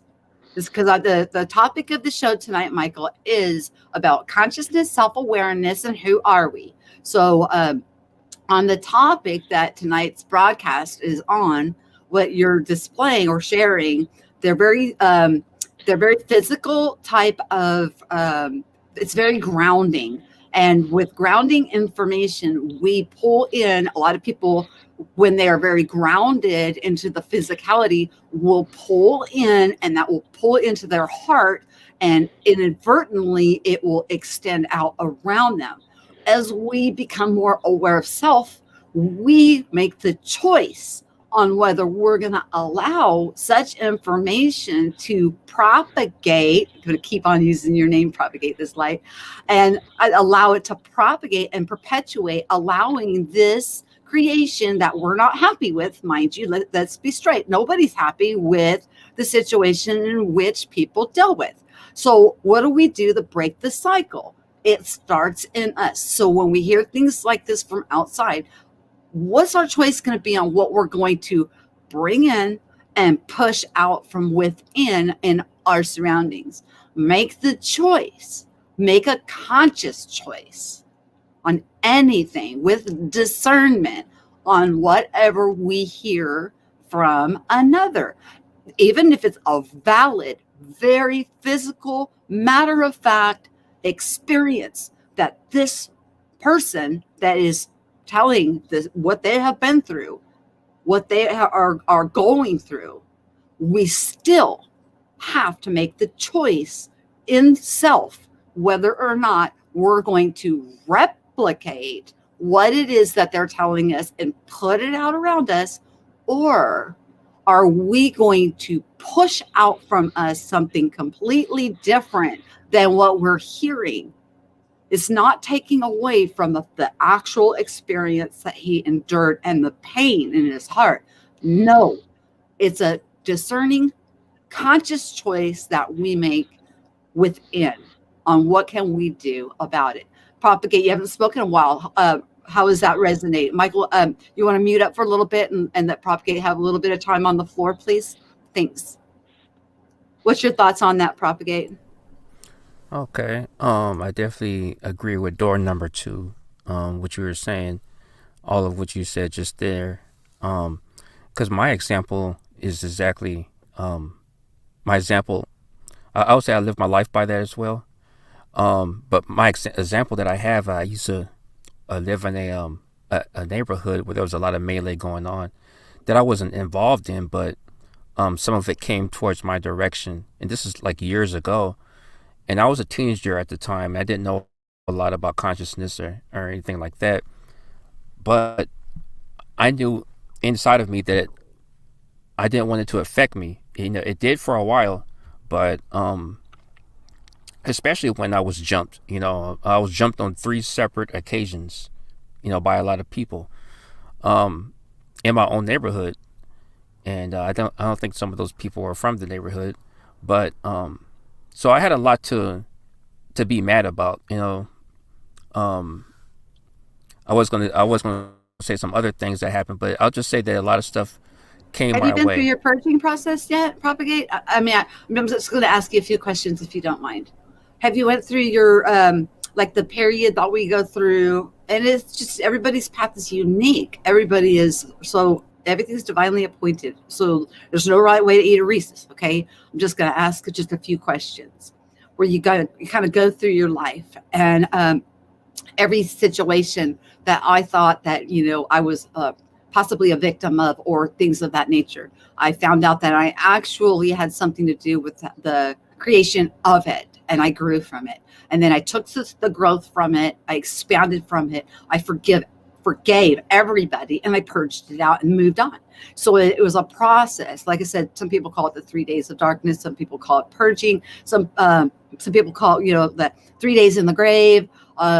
It's a process of where we get rid of when we were reacting into what the situation is that's perpetuating, and we are actually part of the problem and not the solution, and we remove that from ourselves and decide to become part of the solution instead of perpetuating the problem, which we don't ever want to see anybody go through the things that we have. It's quite a purification process. And we call it 3 days, but it could take a while, and there's no rush on it. There's no time limit. There's no stamp on anybody on how long it takes or when they go through it or when the time is right for them to choose to go through it, if they choose to go through it. Everything is divinely appointed through sovereignty and free will, through self, through consciousness. How far do you want to expand? How far do you want to grow? What do you want to know? You'll seek it. When you seek it, you'll find it. When you find it, you may not always like what you find. But when you work on it, actually, you find that everything is a pearl. And when you start collecting those pearls, even if it's things that we dredge up that we're like, oh, no. My husband beat me for years. That happened. He put me in the hospital. I was a victim.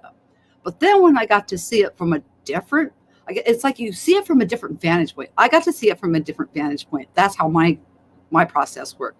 Everybody's is different. So don't try to line up with how mine did, because we're unique. We're going to have this go on within each of us in a certain way.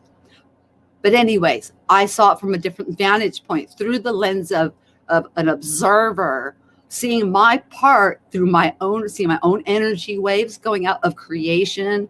Think of yourself as electricity or frequencies emanating out around you all the time. I saw my part in creating the situation. I saw the expansion that my soul had. And then I recognized that I was partaking and helping to manifest that experience. So how can I say I'm a victim or a perpetrator when there wasn't one? We all participated in that. We all grew from it. And I was able to then forgive and move on and collect that pearl, or it doesn't, the value is within self. The self value, the growth, everything that we want, everything we need, everything being equal, everyone being looked at, divinely appointed, everything within. we all have sovereignty and free choice to reach the conscious levels that we choose, that we were going to, that, you know, that we will go for. So I'm just, to wrap it up, have you had that type of a situation? Or sometimes it comes on sporadically. You'll think about something like you are right now. It's coming up in your mind. Maybe it's something you're going to like review and purge. I don't know. I don't know how your process is working for you, how you chose to have it transpire within you, because it's unique. There's certain things we can help each other with, like getting the door open or leading people to the door. It's kind of, speaking of horses, you can, you know, lead the horse to the water, but you can't force them to drink. You know, we can help people to get to that door, but they're the ones that have to go through it. So anyways, have you went through any kind of a situation like that where you're moving through things that has happened to you and understood the growth and went through the forgiveness process and then took what you gained from it and expanded and then moved on? Or are you still thinking of these guys, you know, saying, oh, I'm still mad? Or, you know, because I think you were about to say, you know, I could get into more of that kind of stuff, and then I interrupted you. So please continue. Oh no, that's okay. I haven't gotten to that point of realization spiritually of, you know, just getting to a point where, like you said, okay, so I wouldn't say I forgave anybody, but I'm not going to say that I think about it or I'm mad about it or anything like that. I have some amazing experiences in my life, spiritual experiences that like overpower the things that I didn't like. But those things that I didn't like still have happened in my perceptual bubble, but I don't hold on to it. And I've been through too many good spiritual. I've even been through spiritual experiences that I don't want to go back to, but I'm more focused on the spiritual experience. And yes, you know, I do look back and say, hey, I grew from this. You know, even one time, the last time when that happened to me, they were throwing punches, and at that time I have come into my conscious awareness that I'm more than a flesh and bone or human, or I'll just say flesh and bone. So I was coming into my spiritual awareness a little bit at that last time that this happened to me. And so while they were throwing punches, I started to realize that I wasn't feeling anything. And then I just kind of stood up and they were just throwing punches. And I'm just like, I don't feel anything. Like, so what I'm saying is that could be a good, what do you call it? A good saying that, you know, although life throws you punches, you know, just stand up and just keep moving. You know what I mean? And, exactly. And if you fall down, stand back up.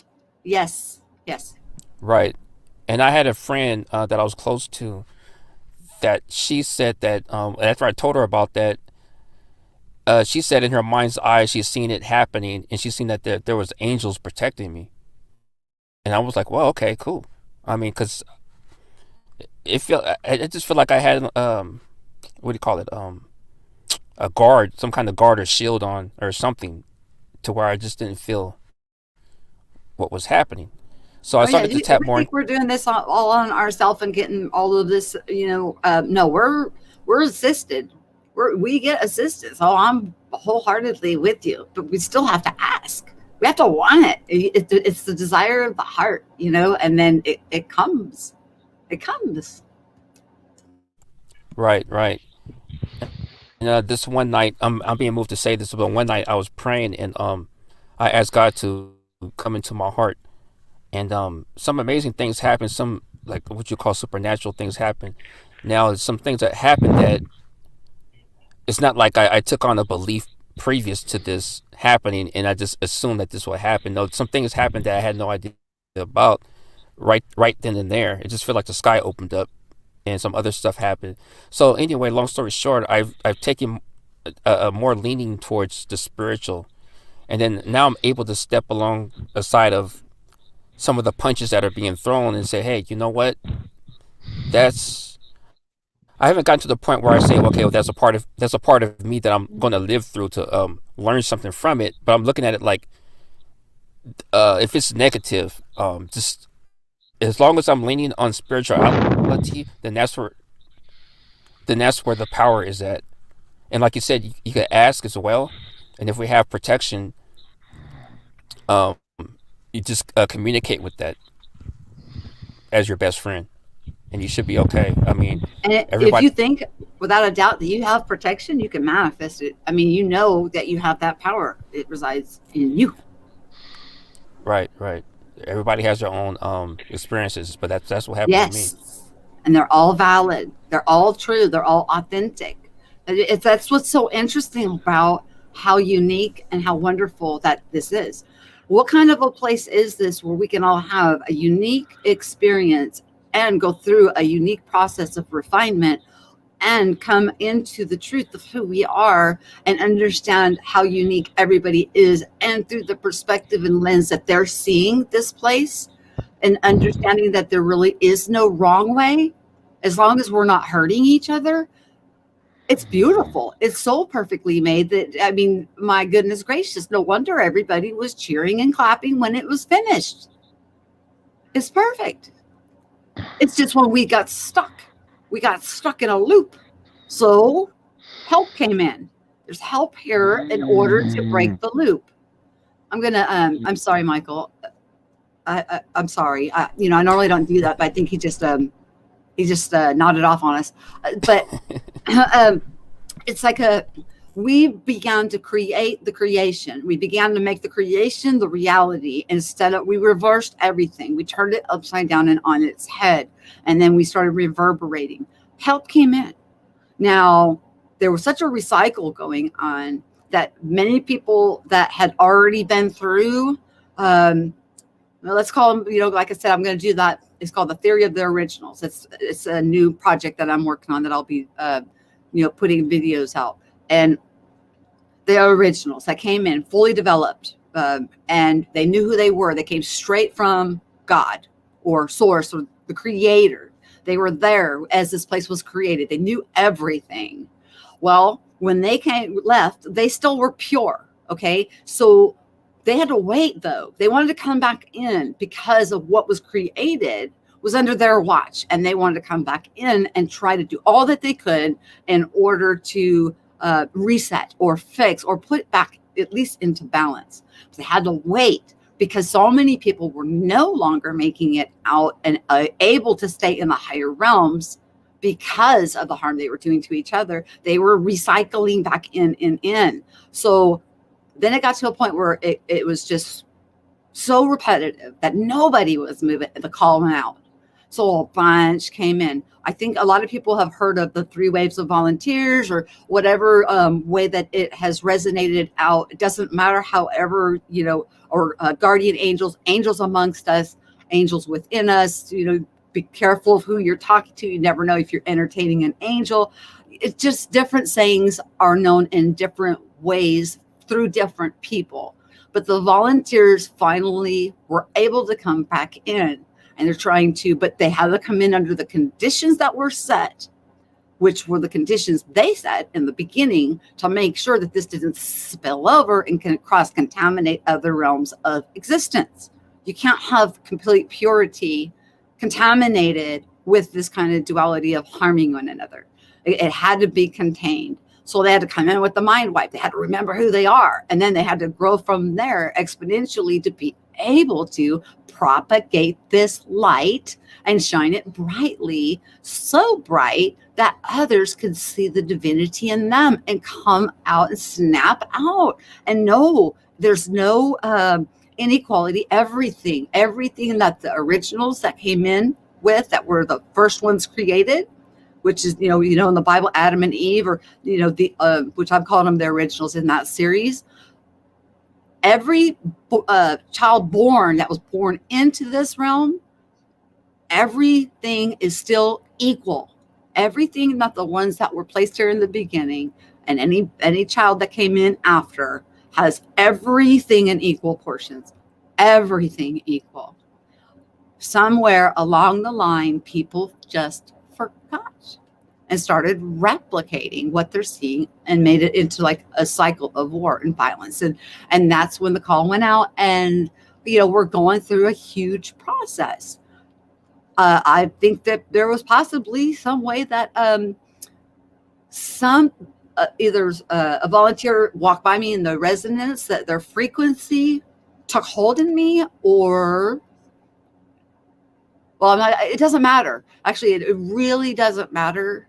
What matters is that we go to the one that we have control over, and we make the conscious choice to seek for higher things and get the concept of out of the physical avatar and back into what we are in truth. Who are you? Who are you in truth? Are you this body? Are you this physical body? Well, then where did your this is what we talked about in the beginning, emotions. Were emotions taught to you, or did they already come in with you with your spiritual, your consciousness? I know where that word taught, hide your emotions, blah, blah, blah. Okay, those are taught behaviors, but you still have them. Whether you bury them or not, they're still going on. But who says that emotions are bad? Emotions aren't bad. It's what you do with that emotion that can harm another divine sovereign. Do we want to be harming other divine sovereigns, no matter where or what spectrum that they're in? Does not matter. All things are always equal, no matter what level of awareness. They're able to do all things. They just don't understand that they're the one that's perpetuating what is going on in their life. They don't realize the hamster wheel of creating what they're seeing in the cycle that they're in. But is that a bad thing? What if they're enjoying the three-dimensional life? What if they're full of love and they're surfing or enjoying this place completely as innocent as a child? Who's to say that that is something that is condemned? It's not. It's only when we harm each other. That's where we start to, when we start to want to control other people or tell other people how to do, what to do, and put regulations and constrictions and confinement on self, is where we're harming another sovereign, beautiful, equally created, just as all being. And who do we have the right to do that? I'm not God. I'm not going to sit on the throne and judge my brothers and sisters. I don't have that right. But a lot of people do that. And I don't understand why they do that. It's hard. It's really hard. Go ahead. Right. I understand. I feel the same way. I mean, it's definitely hard for me when I'm going on a social media platform and I'm looking for a relative content to what I'm actually interested in, when it comes to the spiritual understanding about myself and my environment and other people.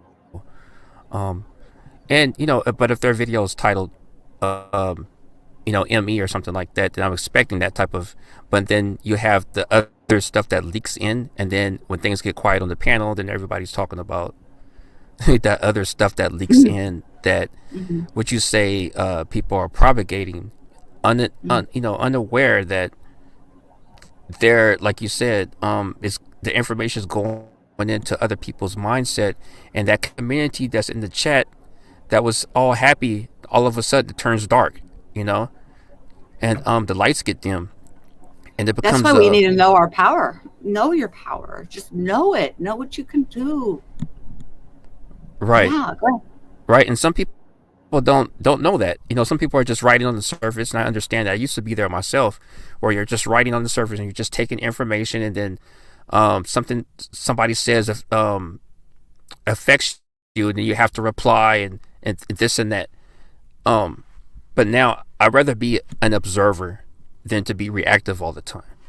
And then when you step back and observe, then you kind of see the whole game board and the players on it. Yes, see it for what it is. See your part in it all. See what, our voice, our sound that comes from our voice is between two major powerhouses, which is our consciousness, the third eye of the mind, that bridge to the divine mind, and our heart. And there's our throat, which speaks out of the heart through the mind And those are two of our main, we can look at that as the physical representation of the spiritual realm of where the power, when we speak it, the vibration that goes out, and the people that are not understanding what we are, who they are, who they are in truth. It doesn't, like I said, everything is equal. Because of a slumber, does that give us the right, because we're aware, to say things and put them under some kind of oppression because we're self-aware? Heck no. The last thing you ever want to do is to control another. Controlling self is enough. Our own consciousness and the exploration that we can go on, the voyages, the things we see, the amazing things we see in others, it's so beautiful. It's beyond comprehension. And you can't help but to just absolutely love all brothers and sisters, no matter what, because you know. And when that reveal comes through, oh my gosh, the love that bleeds through, we get our hearts hurt. Yeah, because we don't understand why somebody, that divine, sovereign, beautiful, perfectly made, would hurt us. We don't understand that. And so we get our heart hurt. But then we learn from that too. Every man is a student and every man is a teacher. We all learn from each other. Right. I like that too. And I definitely agree with what you're saying about separatism, like I was saying, going to channels, and then if somebody, somebody by their works, if they could have something similar, some type of similar, a similar allergy. I can't think of the word. You could have something similar with somebody that has a channel. Let's say they're Mandela affected as well, but somebody by their works. In my opinion, when they're like separating people, they're saying, well, like you said earlier, like I have the truth, and these people are stupid because they dress a certain way, they're wearing a certain something, and that group of people is this, but I am this. It's supposed to be about love, like you said, right? It's like unity. It's like I am, get off the throne because so am I. Make room, buddy. We're all up there together. Yeah.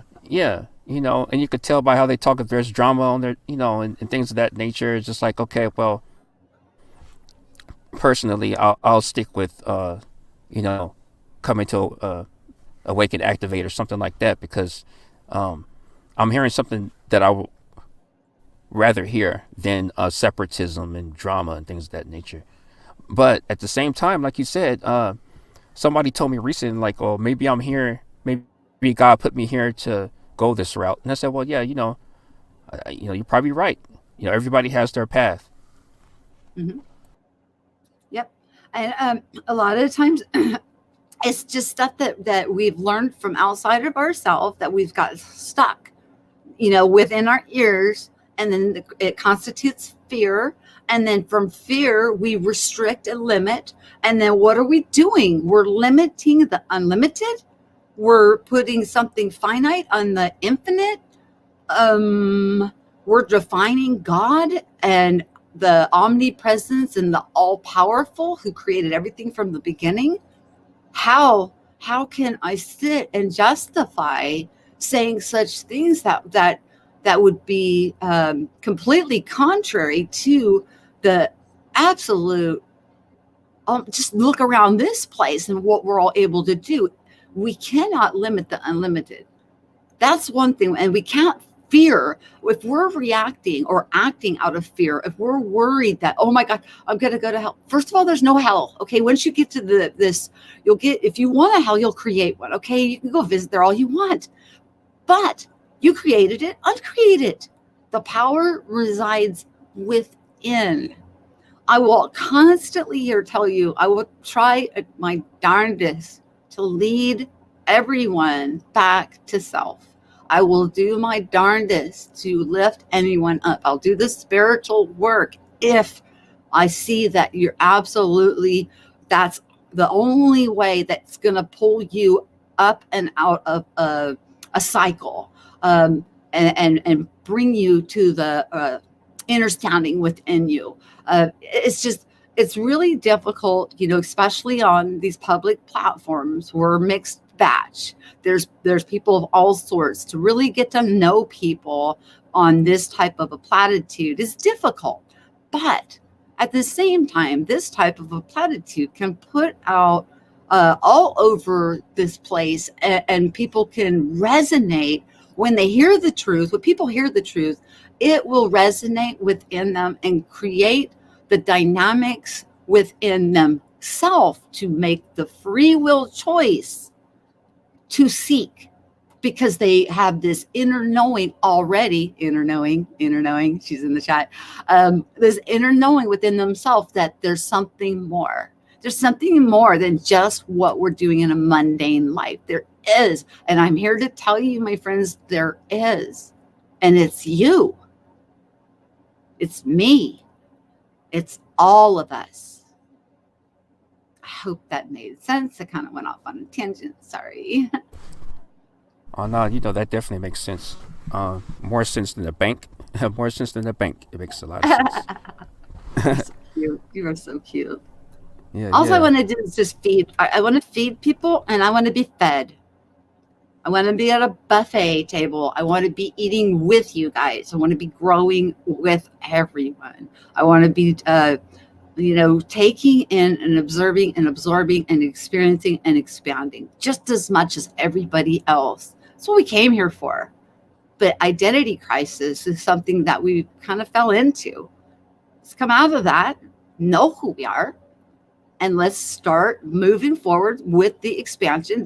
People think, oh, if duality is removed, what kind of expansion will we have? Unlimited, you guys, unlimited. Stop limiting the unlimited. Stop trying to say that God is small and we need to do God's job by gapping and judging. That's not our job. Our job is to be brothers and sisters in equality and to have the sovereign abilities and the free will gift that was bestowed upon us upon self. I can only control me. Right. Do you mind if I read something from the chat? No, not at all. Go ahead. If you have a question, somebody Okay, asks you a question, go for it. I see a good one by hope I'm pronouncing your name correctly, Caleb Rand. We did not create ourselves, I think. It's supposed to be a gift. What do you think about that? I'm going to have to agree. We were put here. I mean, come on, think about it. We were there in the beginning, cheering and clapping when this place was created, and then we were put in here, and then we were put in here and divided into pairs, male and female, and then we procreated, and then children were born into this realm. And over time, this is just, that's like I said, this is going to be in the theory of the originals that I'm working on now. I made a video already on this, like, who are we in truth? What do we look like? Are we this avatar? And then it spilled into the origins, not origins, the originals. And I just started writing and flowing it. And I'm like, oh, and I thought I would just do it all, and it was way too much to swallow. So I'm going to do it in pieces. And I call it the theory of the originals, but take it as a consciousness expansion. Take it as what it is meant, what the intentions are that I am putting the information out. It is about growing and expanding and to understand our true identity. Once we get our identity, and all of us, even myself, has some identity crisis still going on. None of us have gone to the full restoration, or I'd be moving at the speed of thought. Now, I know I travel. I do travel. I go to other places. We've talked about this kind of stuff before, but we should be able to do that from physical form into our light body, like we could when we were first brought in here by the Creator, where we were cheering and clapping when this place was created. But when the children were born into this place, they forgot.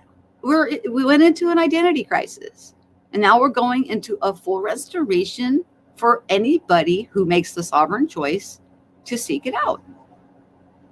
Got to put in the work. And as we go through it, it's like, as we go through it, as long as your heart you have a meek heart and a love for one another, and you don't want to harm another, the portions that we are bestowed are tremendous. You'll start with a little bit, and then it will be a little more, and then you're so amplified that when you speak, like when you did your rhyme last time we were on, and my hair stood up and every cell in my body was vibrating because I felt your heart just, ooh. I mean, I was like, wow. But that's what will resonate out and around everywhere you go, miles around you. And of course, that's what's going on with everybody to a certain degree. Some people have like the blankets all around them, keeping their frequency close to their body. Other people amplify out. It could be 5, 10, 100 miles. I don't know. I'm gonna work on that myself because I want to get an observational point of seeing that. I've asked to see myself before, and I was shown something that I couldn't believe. I was like, what? And then now what I want to see it is, I want to see it in color, and I want to see it as people, how we overlap, because we overlap one another. And now one of the things that we can do is through discernment, through our ear gates and eye gates on what we take in, whether we're going to marinate and permeate that and project it out from self. It's a choice. Everything we do, everything we say is a sovereign divine choice. And as we wake up to that, we take guard on our thoughts and what we speak. But when we're thick into the, reacting, can we sit there and look down on somebody or say they're not an equal because they're still asleep? No. All we can do is what we're doing, and that is make the choice within. And they have that same right and free will, and they were blessed with it just as we were from the beginning. And it's never changed. And the Bible says God is never changing, and there's no shadow of turning, and he is not one that needs to repent, meaning he doesn't need a renewing of his mind. That's us. We forgot. We need the renewing of the mind. We need our hearts renewed because we're hurting each other. When we get our renewing of our heart, we don't do that anymore because we see. Your eyes get opened. I like to speak life. I like to speak about life. I like to hear about life. Only thing I don't like is when somebody starts off speaking about life and then the 99% of the rest of the stream is about stuff that speaks about death and destruction and things of that nature. And it doesn't make me feel good inside. So I definitely agree with what you're saying. I like to feel good inside. And like you said, reverberate the vibration out there. But don't polarize, though. Right, polarize it. Exactly. Don't polarize. There's no need. We use every color in our rainbow, from the root chakra all the way up to the crown. It needs to be open and flowing constantly with energy moving through us to keep that connection. But that doesn't mean harming another divine sovereign being or trying to oppress them. It just means that we are willing to accept whatever emotion or whatever it is that we're experiencing fully and engage in it and learn from it and expand in it. If we polarize, we're knocking off half of our growth. Does that make sense? I mean, we don't want to, but at the same time, while we're having our experience, make sure our experience is our experience, not ours, our neighbors, our brothers, our sisters, and everybody else's. Don't drag everybody else into what it is that, so I am with you with what you're saying, because when you do that, when they start off talking about the identity and truth in life and then take it into that direction, they're pulling all those people into their creation, what they're putting out there. I want people to be free. I want you to be sovereign. I want you to be free to make your own choices and be hyper aware of each choice that you make, and what each choice that you make, what consequences can befall your brothers and sisters, or are you just trying to create so you can expand? I know that it sound, I know what I'm trying to explain, but to somebody that doesn't like, it could sound confusing, and it's really not. It's so, that's what our problem is. We make the simplest things, we confound them. The simplest things will confound the wise or those of the knowledge or whatever, but it's really that simple. It really has to do with self, what it is that you want to see, and having control over self. Mm-hmm. Right. I mean, it could be confusing. It would be confusing for me like 20 something years ago when I didn't know anything about this, and my mind was stuck on the next movie I'm going to watch. I'm going to sit down for an hour or two and just stare at the TV and watch a movie, and then jump to another one, and then go to bed, eat, and do the same, just a usual thing. So my mind is stuck on all of that. But when my mind was stuck on all of that, somebody talking at this level that you're talking, I would listen to it, and I'll be like, well, I don't get it, and I'll just change the channel and go back to what I was used to. So you have to just get out of what happened with me. I got out of survival mode, and I got more into what am I instead of who am I, and I just went deeper and deeper, and then with the whole ME thing, I just went deeper, and so there's no way I could just look back and say I want to keep up with the new series on some station. but you can have your entertainment, just know that you're not, just don't perpetuate it. Yeah, absolutely, I'm with you. Yeah, it's okay. It's okay to watch your program, but for me personally, I feel like I spent most of my life sitting there staring at a screen across the room. Or observing life instead of living it. But see, that's the thing though. See, a lot of programs, or some programs, it's not actually actual what's going on. Sometimes it's other people pretending to be other people. Or it could be just something that's made up for entertainment purposes, or it could be something dealing with like the documentary series that's about things that's going on in life or whatnot. So I'm not against watching entertainment. I do watch entertainment still, but I don't do it in the way that I used to do it. I'm more interactive, obviously right now, right? I'm more interactive. That's what I choose to be now.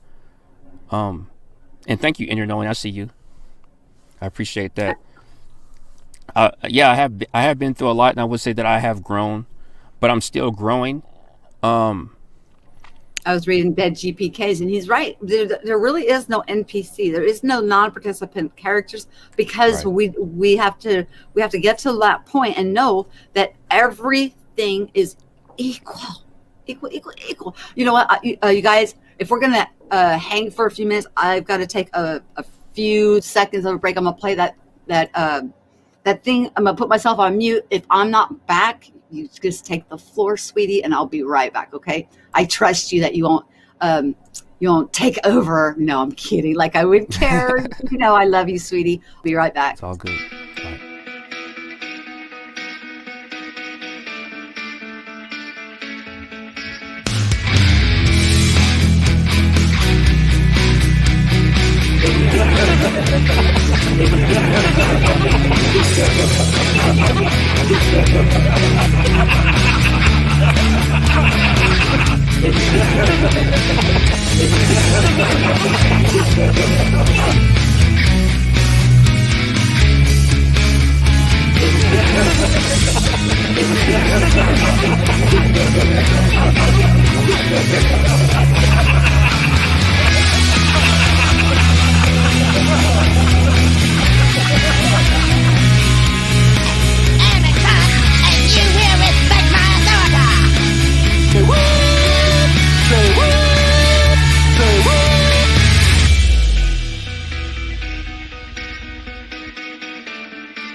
And I made it. Oh my gosh.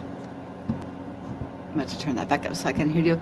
You're going to notice at the end of anything I make now that supporters and contributors are going to be listed at the end credits for being there and helping to make this possible to continue on for everybody. So, yeah. Oh, cool. Giving some shine to some of the stars. Yes. Yeah, I run in the red, but that's okay. You know what? The right people will come and help move it along if it's meant to be. Divinely appointed is everything. I'll either magnetize it towards myself and bring it about or block it. It's up to me. It's my choice from self. And so back to the, he was talking about, Dead GPK was talking about NPCs. Well, when we get to that part of it, we know that there is no such thing. It's just awareness. Identity is identity. No matter what level of awareness that you have in your identity, does that matter? Does it take away from who you are in any way at all?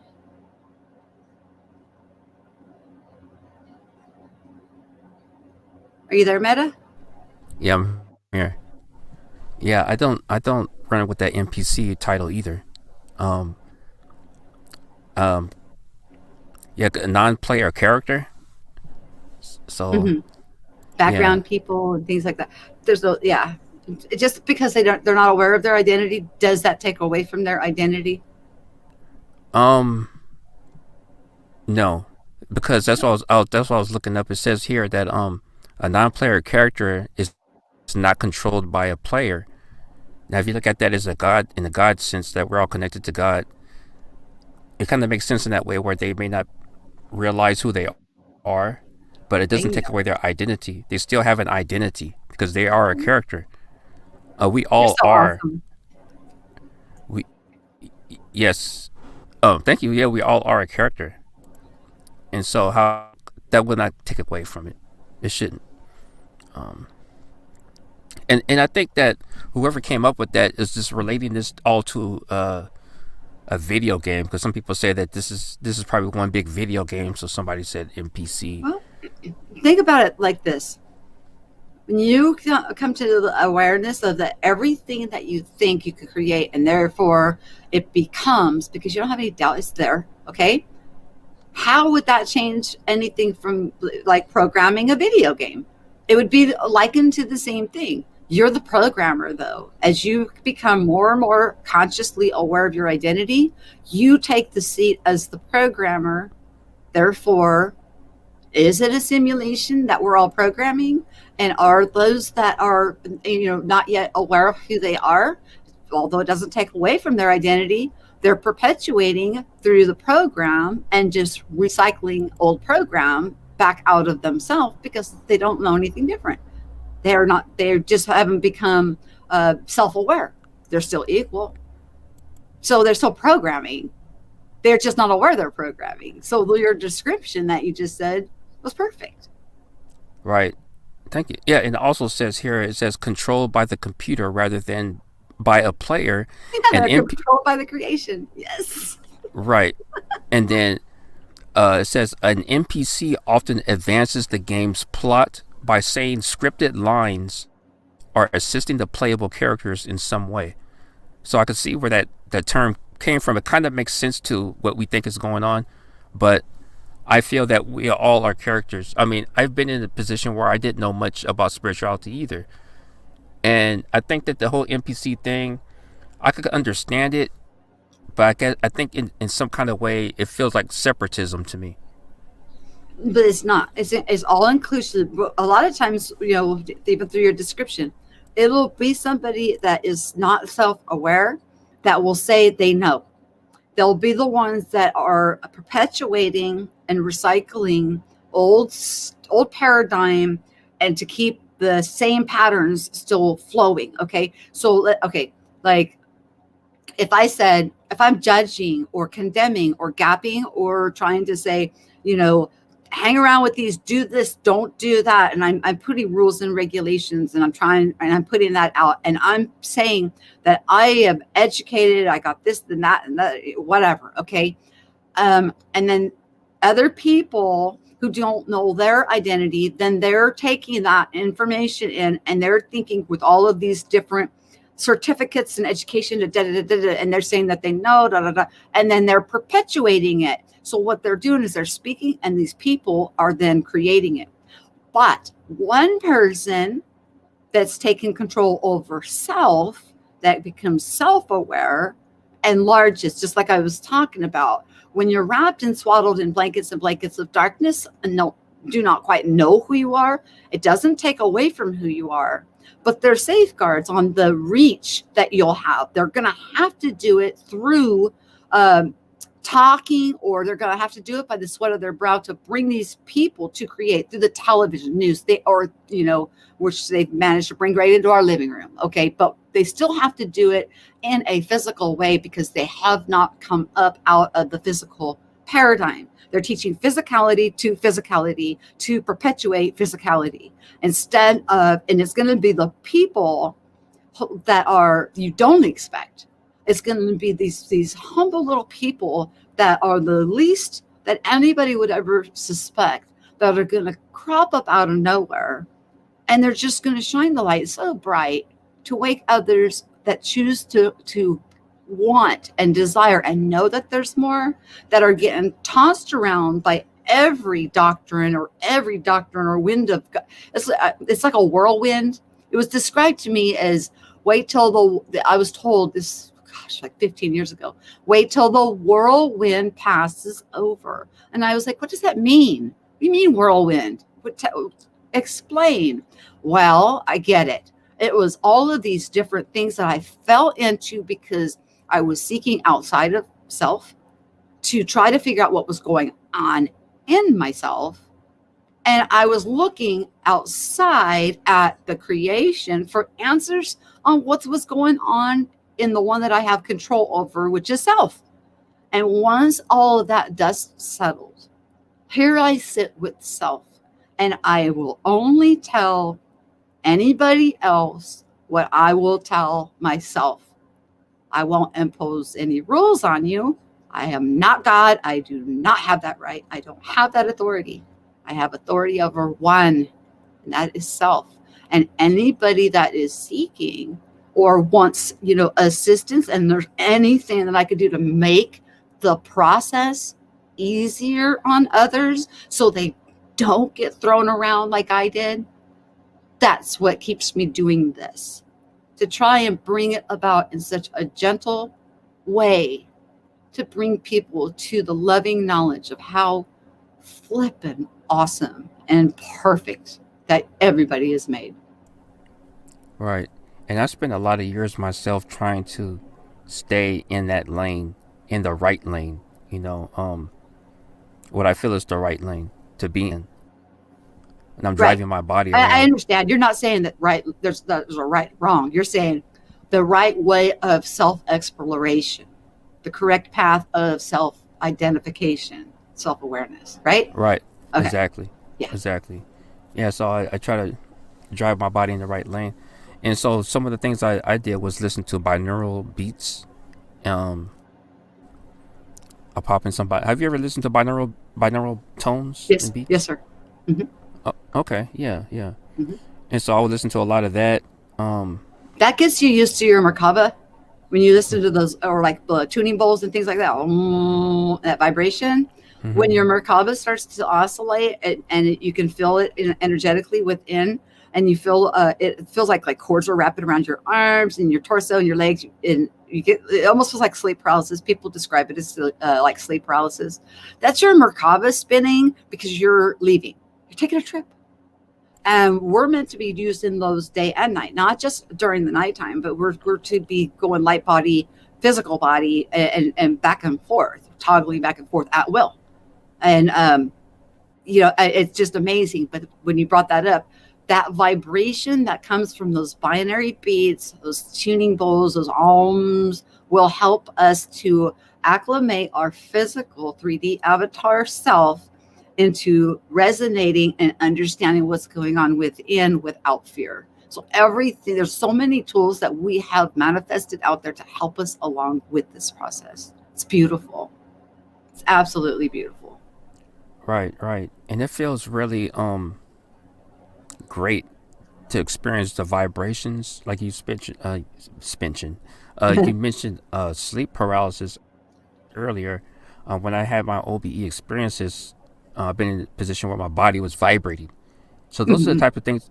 Yeah, those are the type of things I would like to dig into a lot more, because having that out of body experience from myself and from others that I've heard had the same experience, you just want to go back and experience those things again. So I don't really care about a lot of the stuff that's on the surface, especially if it's what I call negative type of stuff that makes me feel bad inside. I want to dig more into that other stuff, that road that's less traveled, that will lead me in a positive direction. I've been through a lot of down in my life, and I'm still trying to keep the sails up when the wind blows, try to keep the ship moving steady. But like I said earlier, again, shows like this or streams like this helps to keep me balanced. And I do appreciate your time and your work and your words, because they will resonate and they will sit in me, and they do resonate with me. And the people in the chat, so In Your Knowing dropped another one, and I appreciate you as well dropping positive comments. Caleb is in here too as well, and whoever else is adding to this vibe, I appreciate it, because it helps me a lot to stay on the right track. Yes, everybody that participates adds more and more to what the frequency that we resonate and perpetuate out around us. We overlap each other. We do that. That is a part of who we are by design. So knowing that, how we impact each other, I always take into thought, what is this thought going to do as it resonates out around me to my loving brothers and sisters? I don't want to ever harm anybody. Harm is the last thing. I want everybody to have their own experience that they're choosing through their free will. I don't want to impose my will above anybody else's. I don't have that right. And I did do some I've been doing some funny animal dancing upbeat type posts and stuff, which have been getting really good responses, and to try to bring, because of the things that in the third dimensional people that are in that realm, even if it gives you 3 minutes of watching something and using, like people watch television for escapism and things like that, right? Well, if it gives you 3 minutes and it brings a smile to your face, and you stop thinking about what's going on around you long enough to take a conscious break and bring a little smile, a little giggle, change you, even just have a transport you to another frequency, even just for 3 to 5 minutes, and bring a smile to your face, then they did the intended job, that the intention that was poured into them as I created them. Right. I like that. There's a comment by Dead GPK. If I'll read it. Sure, I want to comment to this. It said, I experienced sleep paralysis, and it really stopped for me when I dove into the Mandela effect. From my opinion, I believe that sleep paralysis happens every night. You just don't realize it. What do you think about that, Miss Michelle? Uh, yeah, a whole series on dream work. When we're asleep, we think we're sleeping. No, guys, no, we're off. We're doing things. Whether or not we are aware enough when we wake to remember, it's a different story. That's choice. But I'll be, we are so much more than this body. If we were just this body, we wouldn't need sleep. But by the necessity of sleep, it allows us to continue to grow, expand, and move about unaware in a conscious level of what we would call unconscious. But truly, we're out moving about at the speed of thought or having experiences.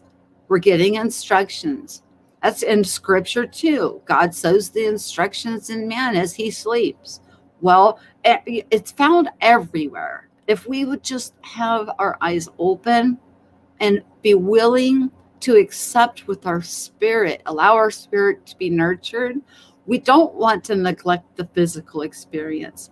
That was the interesting part is when we first came in here, that was the part that we were the most excited about, the physical. Never had such a thing before. And here we are now, like stuck in the physical because we have forgot who we are. And we're no longer toggling back and forth at will because we forgot our identity. It's all in our consciousness. It's there. Everything's is achievable. If you believe without a shadow of a doubt that if you ask, you will get answered by an angel, then an angel will definitely deliver you the message of truth that you need to bring you along, because you know what? The desire of your heart was that you asked, and your heart is looking, seeking, and desiring. So with angels are what you don't doubt, that's what will manifest for you in order for the growth. That's how unique all of us are. If somebody wants to say higher self will be what answers them. If somebody says God or Jesus, it'll be God or Jesus that answers them. Right. And to add to that, with the sleep paralysis, my opinion, like I was saying, from my opinion, it happens every night when you sleep.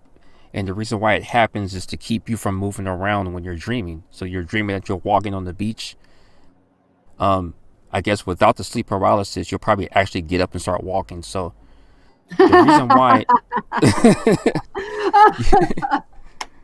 you know, You're right, because you know what? If somebody knocks on your door or entered your bedroom, a lot of people get afraid to go on these journeys because they're like, oh, my physical body. Ah.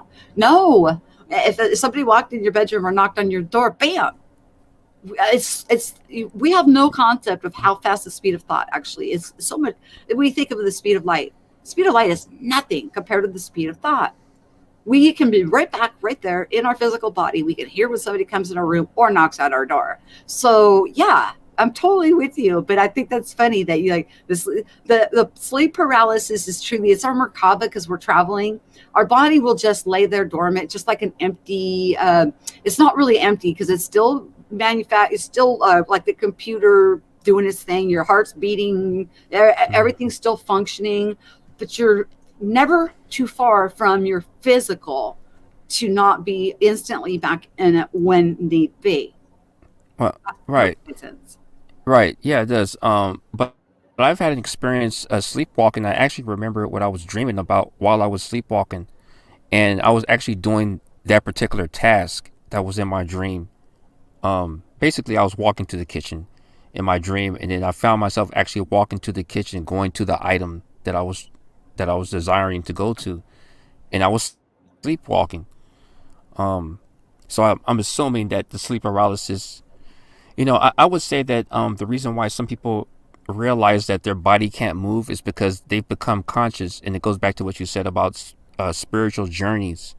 You know, sleep paralysis, when you've become conscious of your body, in my opinion, and you're laying there and you can't move. Man, I've been in that situation so many times, and you just don't know. I was just so scared because I wish that I could at least move or scream or something, or something, and nobody's there people are in the same house, but I can't do anything to let people know that at least move my arm so I could like that could trigger me to move my whole body or something. So Yeah, trying scary to to be wake in that. yourself up because you know why you're y- doing that? This is how I figured that out because I did the same thing. It's because of I had to give full permission. You have to give consent. You got to let go of the fear of it and be in no and make the choice. You have free will. You have choice. You don't have to go on these trips if you don't want to. Say no. You'll be right back in your body. Right, And by right, trying to wake yourself up, it was just it's a way of allowing you to know that you really are going. And it got to the point it was so slow, propagate. Oh my God. It was like, oh, I'm sitting there in paralysis. I'm like, oh my God, I want to wake up. No, I don't want to wake up. And then poof, I was gone. But it had to go like that for me in order to get permission. But I also made a go-to spot. I right, always go to a light switch. If I can't turn that light on, I'm still trotting around. So it's right, all good.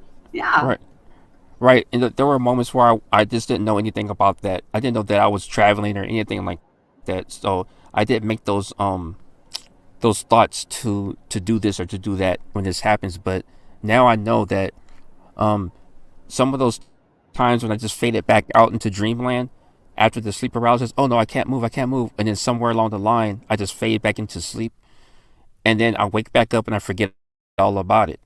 And then it takes me maybe several more times before I start to. Oh yeah, at the time I couldn't move or whatever like that.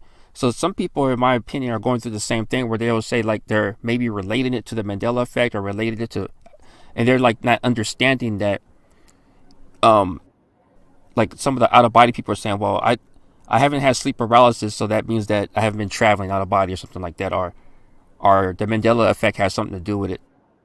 I don't know. Well, Everybody's eh, I can say about dead GPK, the images that he captures expresses the expansion that he's going through. Maybe he doesn't feel it, the intensity, because I don't feel that intensity anymore. Because once I got past it, I just go now, and that could be it just might be a constant flow for him without having to feel that acknowledgement because he's already gone ahead and said, okay, I'm not afraid of this. I'll just go, but it's reflecting out in his surroundings. And let me touch on something that Randall said in the chat. And he said something about Adam never woke after God took his rib in Genesis. If you read Genesis 1, the original creation event, and then you read Genesis 2, the second creation event. The first creation event is our true identity. Just read it like with your spiritual eyes. I'm not going to, not feed too much into it, but read Genesis 1 through your spiritual eyes, and then read Genesis 2.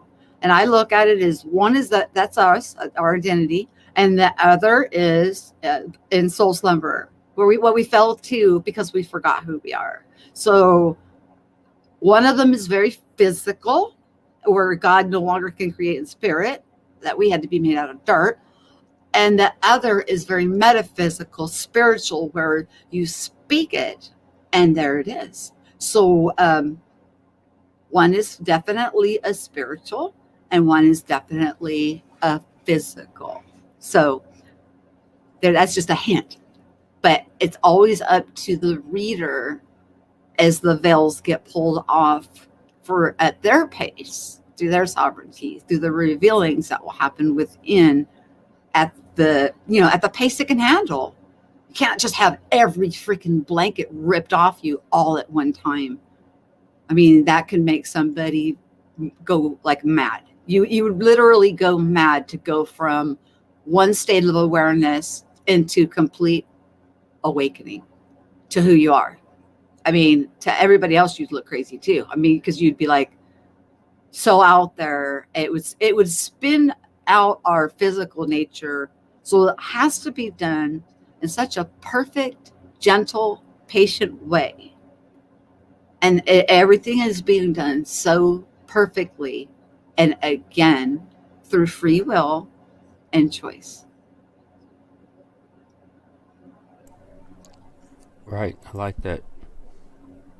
It depends on what you want to pig into. With information, there's a lot of information out there. That's what I'd be thinking every day. It's like when I go to watch something, listen to something, and I press play, and then somebody just jumps in there and starts talking about what happened recently. It's always what happened recently, what do you think about it, or what you feel about the state of reality in the moment? So the whole thing about living in the moment is about what you create, I guess, right? It's about what you create in your mind, and what you will see out is what you will see in the mirror, your reflection. The world is our reflection, I guess. Mhm. And I'm not saying that I know this, like, as far as like I'm just saying that I'm an experiencer of this, and I'm coming from a background where I didn't think there was any other choices besides what's going on. I was living a Groundhog Day, and every day seemed the same, and it seemed like nothing changed. And then when I have people in my life saying like, hey, what's up, man? Hey, what's up? What's going on with you? Oh man, nothing changed. Same old thing. You start to believe that. You know what I'm saying? And now when my spirit has changed, and I feel that, okay, when I want to live my moment, my now moment, to have a better future. So I'm doing things different in the moment now for my future to be different, not to do the same thing over and over again. And then so here I am, talking to people that think the same way, and they are not saying. I haven't heard one person yet say that I know from the ME community, our spiritual community. No one has ever said to me that, oh, it's the same old thing, different day, but same old thing. Hmm.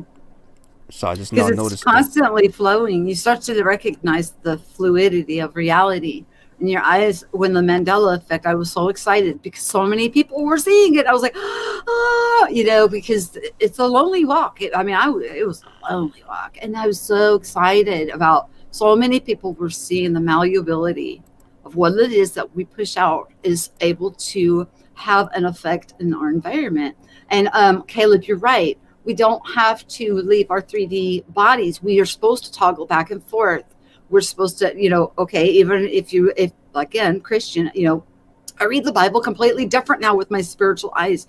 Everything in there is a parable. Everything in there's a riddle. Everything is hidden in plain sight. When Jesus materialized in that room that was closed, he didn't walk through any doors, but he came in and he materialized in the physical. He toggled back and forth from his physical into his spiritual. He did it in life and post-resurrection. So did they actually do something to him on the cross, or is he toggling back and forth? Something to think about. The only way that that they could have gotten him was if they got him in the 3D, physically, and had to kill him quick. That's the only way you can dispatch somebody that is fully aware of who they are. Otherwise, poof, you're gone. You will toggle into the etheric body, your light body, instantly.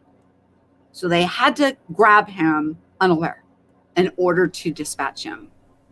And I see a few. I have to get out here in a second, but I see a few I'm more. ready. And I'm having fun too. I just have to charge my device, but I see a few good points in the chat by Caleb as well that I wanted to throw out there before I bounce. But I'll still be listening. Let's see. The one I'm about done. You guys kept me on longer than I expected. You guys are great, though. I just love everybody to pieces. Go ahead and bring up Caleb's. Caleb's been throwing down a lot, so is Inner Knowing, so is Stead. Everybody in the chat, you guys are just awesome. You've been throwing down so much buffet. I am enjoying the meal, and thank you, and thank you, Propagate. Thank you, Michael Fontaine. Thank everybody. But go ahead and bring out the points for Caleb. Go ahead. Yeah, I definitely appreciate this chat as well. I want to get something like this going on my channel one day when I do it live. There's people just throwing down some stuff like this. But I was gonna say, Caleb, let's see here. I think we can ascend in our 3D bodies and have 5D consciousness at the same time. I feel that that's what's going on now. I agree with that. I'm still learning. And then I see the other one that says it didn't say anything in the Bible about God waking up Adam after taking the rib out of Adam. I touched on both those. Yeah. Yeah. Okay, so go ahead. You can put. Yeah, lay it down there, dude. Lay it down. Lay it down like a blanket on the bed, you know. Lay it out there for us. Yep. Let's eat. What? Okay. Well, we feed each other, man. Sound like he just went into a high vibration right there for a sec. I'm always vibing high especially when we're doing live streams. It's just, it's everybody. It's all of us resonating and overlapping that vibration that we emit out around us, and it's a beautiful feeling to have so many people with such an awareness of self that they're radiating it out without wanting to oppress, but to lift up. Right. Okay. My computer is about to shut down, but I'll say this real quick, and I like what you just said. Sky Watcher watching is also alone, and also in the alone. It's a personal experience. It's not the same for everyone. I agree with that as well, because I don't consider myself a sky watcher, but I do look up at the sky, notice things, and some people will say this is that, that's what this is, that's what, and in my mind I'm thinking, okay, I see where you're coming from, but when you're putting out there that this is actually what you're saying it is, but is only a cloud that looks like it, but you never know. Everybody's experience is different. Did that sound logical to you? Of course, because they're going to radiate out what's going on within them. It's a mirror, like you said earlier. So what they're going to see or what they're going to capture is going to be completely different. That's the beauty of this place, the uniqueness of each of us, and what we resonate out and what we experience is divine. It is absolute. We can't put words or limits on this place. When we try to box it up or box anybody up, we are in error, my friends. We are limitless, and everything around us is malleable, changeable, fluid, and we express and experience and find the place where you're growing. It's for soul growth. And remember who you are. Everybody's so flipping amazing. It's so necessary. Exactly. I concur with that, but I do appreciate being here, and I have to bounce out of here, and thank you for having me. Thank you so much. I'm gonna do my closing thoughts and zip it up. And yeah, thank you. It's always a pleasure talking to you. And don't worry about being tossed around by the whirlwind. It happens to us all. So. Oh, okay, for sure. And you look nice as usual. Oh, thank you. You're so sweet. You're very nice. All right, everybody. See you later. Thanks for having me. Rock steady. We did not get a rap from him tonight. Just a rock steady. So remember, you guys, how unique, how wonderful, how beautiful, how divine, how you have a purpose, how you emanate around you, what it is that's going on within you. It is a mirror that is reflecting. Enjoy your experiences. Have control over the one, because that's enough. Control over self is plenty. We don't need to be in control over anybody else. Going through this process is such a beautiful, wonderful experience. Getting to know who we are in truth.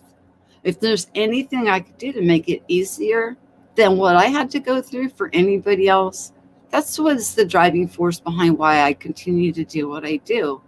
To try and make it an easier transition, not to take over your divine, sovereign, free will way of going about your awakening process.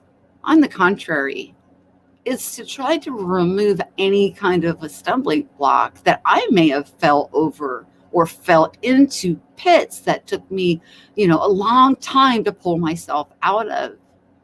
Remember, anything we hear from the outside, test it. Don't allow that to become you and then reflect out from you and then see it in the mirror that is perpetuating by reacting to the creation of another.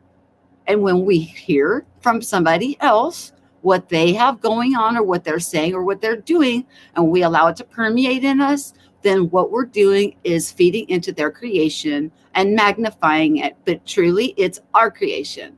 And when we learn to take responsibility for what it is we allow into our ear gates and eye gates and whatever it is that we reflect from an outside source, taking from creation into ourselves and creating it again, making that cycle is a responsibility that we all have to learn, so that way we understand how to break the cycle. We made the cycle. We are the ones that can break the cycle. I love you guys so much. I hope you guys are enjoying the few minutes of laughter and, getting away from things, and look forward to the theory of the originals. It's going to be a lot of fun. I've written all the way up to just about to the deluge, to the flood. And it is completely meant for growth, expansion, self-awareness, and for introspection. It is not meant to be taken as anything other than, you can take it as a fiction, you can take it as a nonfiction, you can take it as a theory, you can take it as an allegory, you can take it as a parable or a riddle. Remember, you have the power to whatever comes in and out of your beautiful, divine, perfectly made self. I'll talk to you guys soon. Peace.